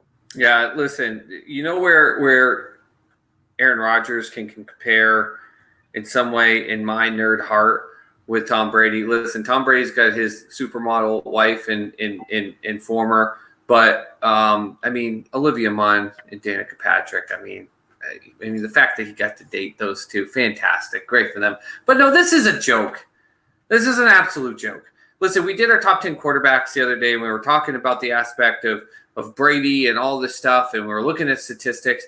And you know all the people that I listed that were in comparison? It was like Joe Montana, Dan Marino, Peyton Manning, Drew Brees, John Elway. You notice that not even Brett Favre was on that list. And I think Brett Favre was the better Packer quarterback all time than Aaron Rodgers, as much as that hurts people, Absolutely. Aaron Rodgers fans. I think Brett Favre, though, was more of a gunslinger and made more mistakes. He was a better quarterback, better team leader than Aaron Rodgers is. Again, to your point, where he's had some stats, good for him and everything like that. But if he was as good as he thinks he is, even though he doesn't have weapons right now, he would have won a lot more. He would have gone to the Super Bowl a heck of a lot more. I get that he's a stellar quarterback, but the fantasy sports focus in our nation with sports fans over the last 10, 15 years has demoralized the thought process of just using your eyeball. And Aaron Rodgers throws some damn good throws. He wins a lot of games. Yeah. But he is in the B category, and the A's are those other ones I listed off, and potentially Brett Favre, and not him. He's not better. He's not as good as them. It's a joke. He's not. It's a joke. Yeah, he's definitely in the second tier of quarterbacks. He probably heads the second tier of quarterbacks, but he's nowhere near that first tier. Steve Young put Steve Young ahead of him. Oh, absolutely. Absolutely, Steve Young was better than him. Joe Montana, Tom Brady, I take Elway over him. I take Marino over him. You go back. Peyton Manning. Star. All those guys. So he's not even close. And the fact that he said it, I just started laughing, and I was like, you know what? And then I looked on the thing, and Joshua CV on Sports Soup had posted something about how to burn Aaron Rodgers lovers, and I was like, you know what? Let's get this one on there. Joshua CV says that's gross. Stephen Jean says no way, and then he says sorry, no way in hell. No way in hell. Yeah. TV said I can name a quarterback better than him right now that wears number 8 and isn't Lamar. So look, Joshua was waiting for this. He was so pumped. By the way, I may have sneaked the our blurb for our show today to him just to be like, look it, buddy, you got it on the show. Yeah, he was pumped. No, he's just man. I couldn't believe it when he said it. And even being a Bears fan, look, I hate the Packers. I hate everything that comes out of Green Bay. I don't like Wisconsin. It's just not. Look, I just don't like it. It smells like cheese. St. Louis and Green Bay for me are just two places that I never want to go. I never want to send my kids to. I just don't, and I can't. But he is. That's. I don't know how quarterback's going to come out and start blasting him. I don't. You know what I mean? Like I almost feel like with what we've seen since they drafted Love and his comments and the things he's doing, I swear to God, he's just trying to cause commotion to either do his teammates back him so he can look at the ownership and be like, now what are you going to do? Or he's like, F it, I don't want to be here anymore. So, which, if that's what you don't want, listen, I'm the biggest Brett Favre fan you know. I've watched the scene and There's Something About Mary 5 million times. Right. Like I quote it. I love Brett Favre. But he finally got sick of it and just was like, here, I'm going to retire 6 times, went to New York, showed his dick on his cell phone, and then got to Minnesota and brought himself back to glory. I kind of think that that's what Aaron Rodgers is doing. Yeah. He saw what they did in the draft. He said, screw it, I want out. And I think he's going to cause these commotions, and we'll see when we do our NFC next week. I think it's going to be issues in Green Bay. Yeah, I agree. And so we pumped Joshua's CV up a little bit, and he is part of our second wayer. He posted this morning that you can, piss off Aaron Rodgers supporters by saying a single statement, and I think he believes this. And it is that Kirk Cousins is a better quarterback right now than Aaron Rodgers. Supas, way or no way? Right now? Yeah. 100%. 100%. I didn't even put Aaron Rodgers in my top 10, and then you lost your mind because I had Kirk Cousins at 5, if you don't remember. Listen, Kirk Cousins took a Washington team that we have seen be nothing but the hot garbage I called the Chargers here for more than a decade and actually made them relevant. And they just did that stupid crap where they kept giving him the franchise tag, and finally he got a contract. And he came in after the miracle. He had that offseason. He had the fight on the sidelines. I'm not saying that he's a tier A. But what we saw at him last year, and what drives me nuts is people are like, oh, you can't win against the playoff teams. It is not him on his own against these teams, because when you look at the statistics of what he has, top to bottom, in those games versus games against worse teams, it's no different. What tends to happen is, and sorry, Joshua CV, this is going to bother you because I know we've talked a lot about the Vikings defense. That Vikings defense actually hurt them last year. They let them down more than he did. Kirk Cousins, to me right now, if you're asking me in their age right now, if I had to pick one of these 2 quarterbacks to lead me over the next 5 years, you're damn straight I'm taking Kirk Cousins. Career-wise, no way. No way. Aaron Rodgers, career-wise, is better than Kirk Cousins. But today, Kirk Cousins is a better quarterback. I love the idea that we could break down Aaron Rodgers in the first segment, and I absolutely hate the fact that what you gonna do? Give him a nice hand job now in this one? Now I'm going to bump him up a little bit because this is absolutely a no way. Freaking flip-flopping like crazy. Why do you flip-flop like this? First of all, it's not flip-flopping. I just said he's not Tom Brady and Joe Montana, and now we're talking about Kirk freaking Cousins. Give me a break. That's not flip-flopping. Look, who was the better quarterback last year? He's not as good as those guys. Does not. Who was the better quarterback last year? Who was the Aaron better quarterback? No. Aaron Rodgers threw for 4,000 yards and only threw, 3 interceptions, I believe? He wasn't better. 2 years in a row now, he's thrown for 4,000 yards and less than 5 interceptions. You know who else has done that in their career? Nobody.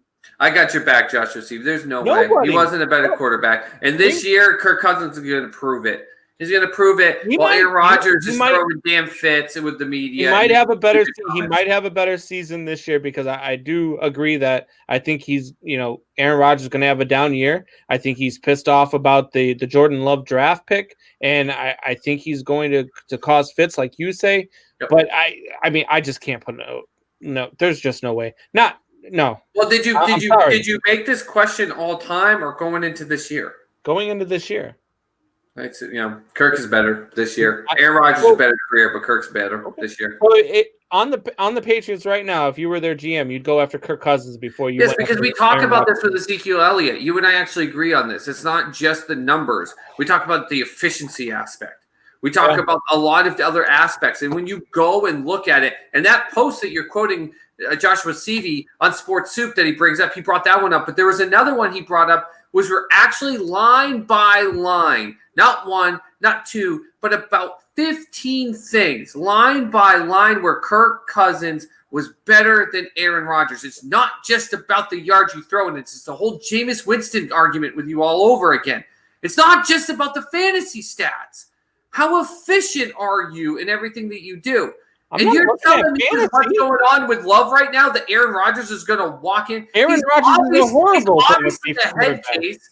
He's obviously a head case, and he loves to just whine and bitch and moan and throw I agree. So he's not going to be a better quarterback. He's better than Kirk Cousins. I don't care what you say. All right, moving on. There was another thing on Sports Soup today that caught my attention, and that was a quote from Vince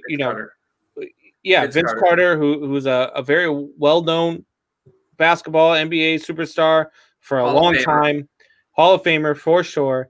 And he came out and was asked about the greatest of all time debate, and he said, "For me, it's MJ at 1 with a very close Kobe at 2nd." And for me, I've said this for a long time. Look, there's a lot of people. There's only one person that I know that puts Wilt Chamberlain ahead of Michael Jordan, and then puts LeBron at 3. Look, for me, people have asked me this all the time because being out on the East Coast, as soon as people hear that I'm from Chicago, first thing they want to talk about is Michael Jordan, and LeBron. It's the first thing they say is it LeBron or Jordan? And for me, I've always said, look, I don't even. You don't even watch basketball, though. But no, look. I watched basketball for a long time, and I still follow it. I just don't watch it like. It's not baseball, it's not hockey, and it's not football. So, but for me, I don't know if LeBron's as good as Kobe. Like, it's not even a matter of whether or not he's Jordan. He's not even Kobe. And Kobe, look, for me, it is Kobe 1. Or I'm sorry, MJ 1, Kobe 2, and then LeBron's. He's not really that close at 3, but he's at 3. I think Jordan and Kobe were just on different levels. So for me, this one's a way. LeBron James is 3rd on the all-time list behind Kobe and Michael Jordan. So I'm going to say no way, but not for the aspect that LeBron is higher. And my oldest, Danny, who is Amanda's brother. And you wanted to know my drug dealer. Listen, with LeBron, he is obviously the most physical specimen that we've seen in basketball. Really, he is. He can play all 5 positions. We used to say that growing up about Magic out in L.A. when he came in the finals against the Celtics and played center position. The difference is that he did that as almost like a necessary thing, whereas LeBron can do it all the time. The problem is LeBron still has this aura of he played in a weekend East, even with the Celtics team that was out there. That's why he went to the West to prove everyone wrong. He's not doing very well out in the West. Like, they've had some good games. He's not doing well. I watched him play the Thunder, and I watched him play the Suns. He's not doing good. Well, he needs to stop spray painting his head. Yeah, no kidding. I put that on there, and I love how people are like, oh, LeBron haters, all they want to do is pick on his hair. No, I'm bald. I've been shaving my head since I was in my mid-20s. All I'm saying is just let it go. It's okay. It's not the end of the world. Just shave it. Stop it. Yeah. That doesn't mean you're a crappy ball player. Listen. Shit, Michael Jordan was bald? Yeah. Listen, I say no way for a couple reasons. The aspect that one, Carolina just scored 2 quick goals back to back. One, I don't think LeBron yet is number 3 in my book. We haven't seen the rest of his career. Now, if he goes off and wins 3 out of the next 4 years, wins a title, and he's more of the reason they win over a guy like Anthony Davis or things like that, yeah. Okay, then we're talking. There's still a dark cloud over LeBron's head. He's the most physical specimen player I think that we will ever see, and it's the Barry Bonds argument. Like, don't let the frustration of people calling him the GOAT cloud your eyes from seeing just what an amazing basketball player we're getting to see. Seriously, as much as a Celtics fan, he drives me nuts. Don't let it go away. He is amazing. I still don't even have him 3rd. And I don't even know if I have Kobe 2. And this is not a homer pick. But the fact that Bill Russell won 11 rings, partly as a coach, he changed the way the game of basketball was played. He forced the outside shot. What we see all day with Curry and what's his face on Atlanta shooting those threes. Do you want to know why? It's because he changed the game to understand you're not going to come in the center anymore. And Wilt Chamberlain, as much as Wayne drives us crazy and we talk about it, I still think that he might have been a better player. It's not to discredit Kobe. I love Kobe, but do you remember the years where Kobe didn't have other major players around him? There were some abysmal years. And LeBron, on the other hand, do you remember when he played the Spurs in the finals? Do you remember the team he had around him? It was shit. There was no one on that team. Kobe never what? Darvish just lost his no-hitter on a solo home run. You did it. I'm blaming you. No, listen. This is so hard because this is where when we were just talking about the whole Aaron Rodgers thing in the Group A and the Group B, I think Jordan's a GOAT. But then it's like, who else is in row A? I mean, of course Kobe's in there, but I think there's other elements. I think this is a no way because we haven't seen still what LeBron fully can do in that aspect.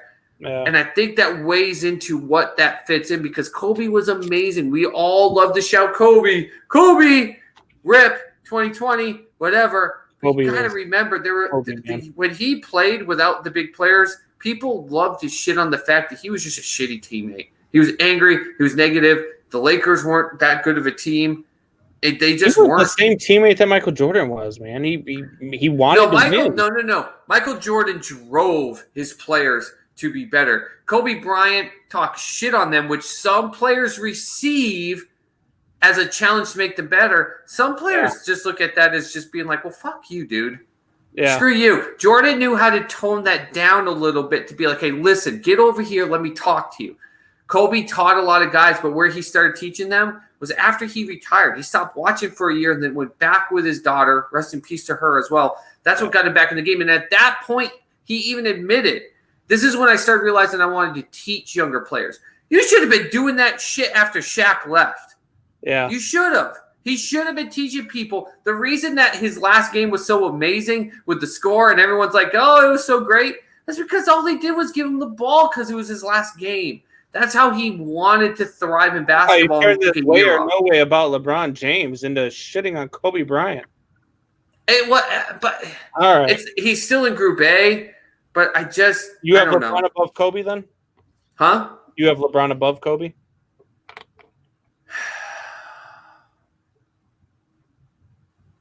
If LeBron can win a title this year, I probably put LeBron above Kobe. I think he's just more of a physical specimen than Kobe Bryant was. He can play all 5 positions.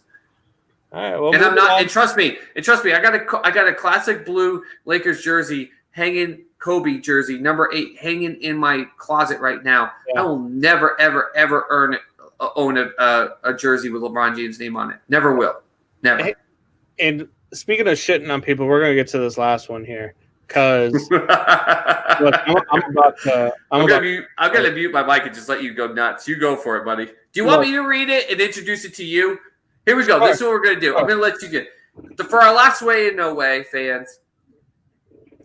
If the Cardinals, who had their game today canceled, postponed, whatever you want to call it, if the Cardinals do not resume play and have to forfeit their season, they should also be vaulted to the last pick in the 2021 MLB draft, and their record should not count towards their draft position. Mr. Combs, Mr. Anti-Cardinals, Mr. Anti what they've done, top to bottom, Mr. who always talks about me and how animated I get, I give you the floor. Why don't you tell our Triple Shot fans what you think about this, way or no way? This is an absolute way. They not only should MLB be calling them and say, look, you either put together some semblance of a team versus the White Sox starting tomorrow for the weekend series and start playing your games and start making up some of these games that you've made, which you're not going to be able to make up all of them because we got 3 weeks of games to make up now. If you can't do that, then you forfeit your season. It's getting ridiculous now. I mean, what are they going to do? What is MLB going to do with this team that has to make up 3 weeks worth of games because they decided that they wanted to go out to a club and party it up, and now all of a sudden, because they can't test negative, they can't play baseball? It's their own freaking fault. Cubs fan or not, anti-St. Louis or not, I don't care what team. If this was the Cubs, I'd be saying the same stuff. Because you guys are grown men, paid millions of dollars. And I know Soup said it before that these are grown children, who are paid millions of dollars. But you have a responsibility. You were asked for 72 days. 72 days of your multi-million-dollar ass to stay out of the clubs, to stay away from freaking other human beings as much as possible so that this doesn't happen. And what did you go and do? You decided to take a team trip to the club to go dancing and party it up for a night. And now you can't play baseball.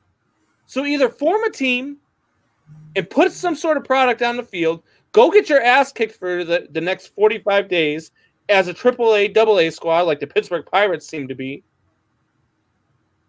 and put something on the field or get the hell away from baseball. Pisses me off. I love seeing you finally be the one that's so animated. So it's not just about how Soup Boss just screams into the damn mic half the time. Listen, it's an aspect here. By the way, Bruins scored 2-2. The only reason I'm going to go no way is just it comes out to this thing for me with you and me where I don't know. MLB decided to have a season knowing the travel aspects and the COVID situations. And I said it up and down, and you just quoted me in it. These are grown-ass children.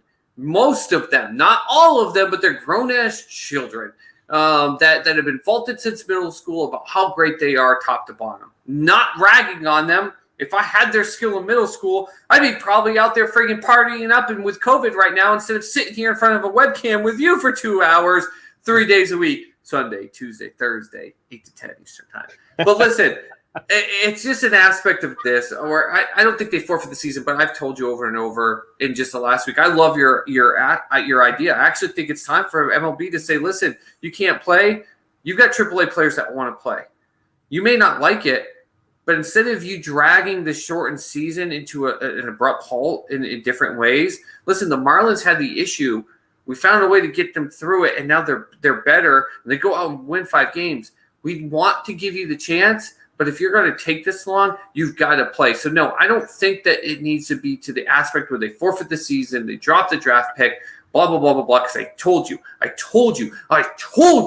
this was going to happen. I told you this was going to happen. And I'm actually shocked that the Boston Red Sox and the Pittsburgh Pirates, with their abysmal fucking joke of a season, haven't gone out and just been like, screw it, we're going to go drink. I told you it was going to happen, and I told you, and I'm shocked with the NBA. Let me ask you the question this way, then. They got to put a team on the field. Right, enough is enough. Put the AAA team on the field. Put a team on the field. But let me ask you the question this way, then, and real quick, because I do want to get to Shop Talk. I want to get to the live viewer and get some love to them. But say you force them to put a team on the field. Yep. Okay. And they put whatever team they can, they get their ass kicked, and they finish the season at 20-40. And somehow Pittsburgh finds a way to win 21 games, and St. Louis has the worst record in baseball. Yep. Do you still let them have the number 1 pick, considering of how they did it? Yeah. No, absolutely not. No. Why? How many teams take their seasons, Mr. Combs? Teams take seasons all the damn time. What's the damn difference? No, absolutely. If you're going to say no to that, you better start finding a way to not give the number 1 pick to teams that tank. You're wrong. Teams take all the damn time. Taking is different than doing what they did. We sat here and talked about Joe Burrow being the number 1 pick. In the division. They won the division last year. They weren't a team that was in last place, and they're not the Marlins. They're not the Detroit. According to you, that's because everyone else had a down year. You didn't say it was because they were any good. But they could still compete. They're not competing. You can't reward them for what they did. You can't. But you got to have them go out there and do it. Listen, it's the aspect right now. They're all sick with COVID. That's an injury. What do you do if 7 of your players go on the field and slip on a wet field and then break their legs? You call up the AAA players. They play. That's it. That's what you do. You can't make it out as an aspect if you give them the last day of pick. Because if all their players get hurt and they call up AAA players and they get the first pick, you don't look at that team that gets the first pick and go, well, that was stupid. Completely different scenario. Anyway, let's get to Shop Talk. All right, guys, calm us down. Shop Talk, this is for you guys. Anything you guys want to talk about, again, and we say this all the time, anything that you want to talk about, we will talk about. Anything. You want to ask how long it took them to grow that beard? Let's ask them. Let's figure it out. Anything you guys want to talk about, we will talk about. So start hitting us up on the comments. The last 10 minutes is yours. Let us know. Let's go, guys. So, look, MLB teams right now, I love your note right now in everything with what we just talked about. By the way, if we don't have shop talkers, what we should do? Yeah. Well, with what we just talked about, it's if there's no interaction with shop. We've had a couple episodes where I know, but you literally talked about should teams start tanking for position in the draft. But that's not what the Cardinals are doing, though. That's my point. Is it's completely different. Jared says Losing on purpose order is going to be different anyways, regardless of the season stats, because of some rule where teams didn't play 80 games, and Manfred is controlling the draft order this year. So I'll be very anxious. Oh, see, I didn't know that. That's the first time hearing of this. Can you give us information on the Manfred thing? Because anything that gives me a reason to say that Manfred is the worst damn commissioner on the face of the earth, I love. So, Jared, if you could, whether it's here or personally, send that crap my way, because I didn't actually know that. I'm going to look that up after the show, because I didn't know that. Jared also says, Soup, how did you feel about them goals the Bruins just let up in less than 2 minutes? I felt really good after I just watched Marchand go in there and just say, screw this crap. I mean, listen, Carolina, for the hockey aspect, Carolina last year got swept. And I told Mr. Combs about this. They got swept by the Bruins last year, and yet every Boston station, WEI, Nesson, 98.5, Sports Hub, all of those, all last year during the playoffs, they kept saying, be careful. Be careful, be careful, be careful. Yeah. There's a lot of them that said that the Bruins were going to lose to them in 7 games. This is a really good team.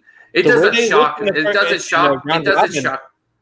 Yeah, I mean, and with the way the Bruins are going to round robin, Carolina's a good team, and they've got revenge on them. They're a great coach team. They're a smart team.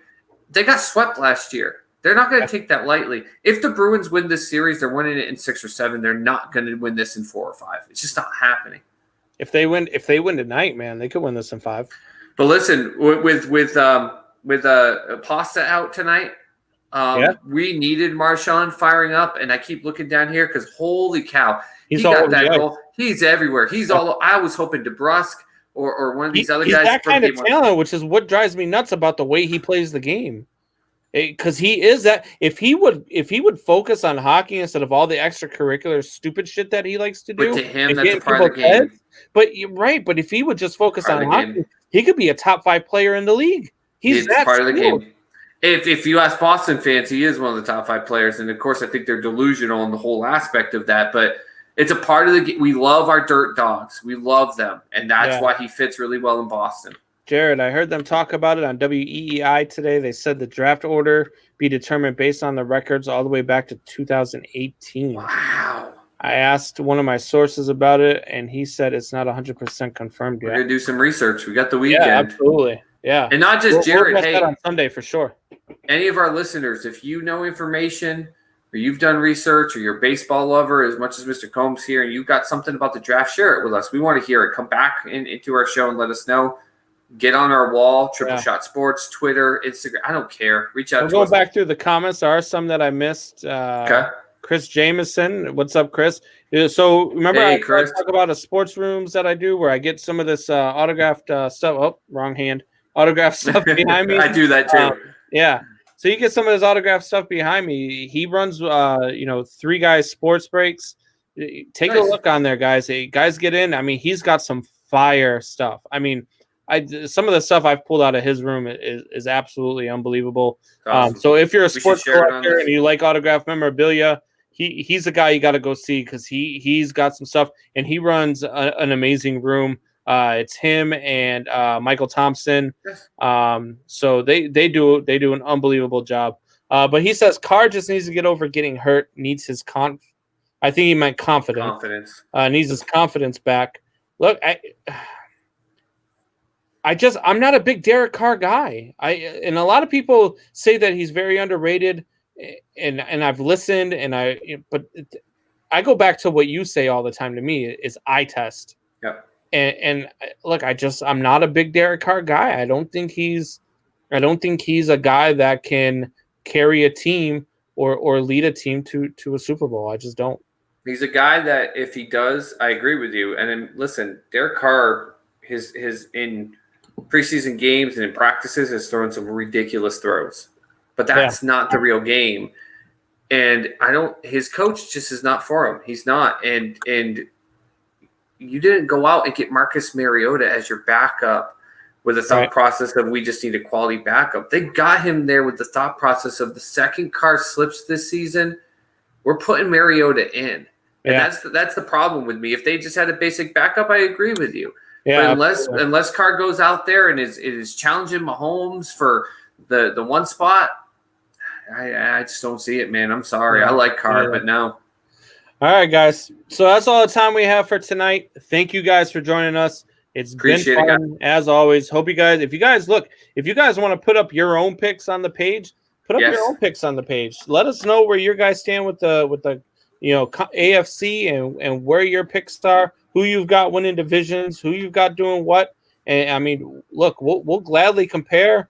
I'm thinking about maybe even putting up together a Triple Shot Sports Fantasy Football League. So here we go. Maybe get some of our fans in it, see if they can take us out.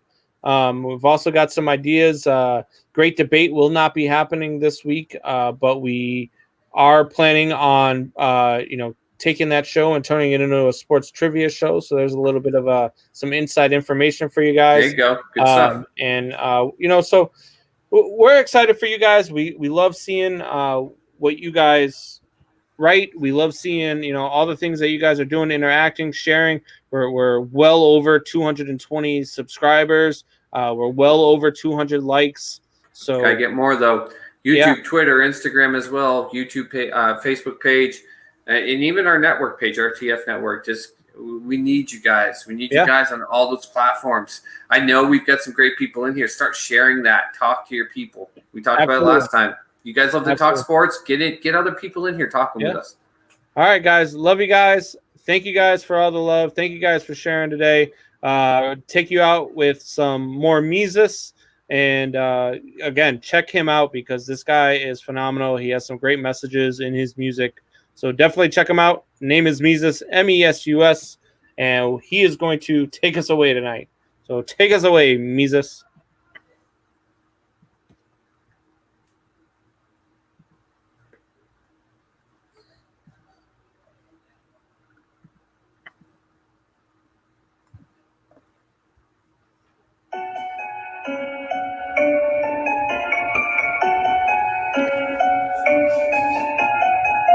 Rap, let's take a walk. So you and I can have a little talk. Word is you ain't doing well. Well, I'll be damned to make two of us. I make plans for the two of us. A minivan, I want a tour bus. Oh, you don't want that, you do it us. I'm about to kill us both, but then blow us up. Blow us up. I'm screwing up like that. I'm rooting fuck to the wrong people like a gone evil. Think I'm all for demons, that's true as fuck. Who joking that? Who joking tracks? Get killed by the shit that I concentrate. Y'all don't even know after to the roller tracks. The time I tell shit.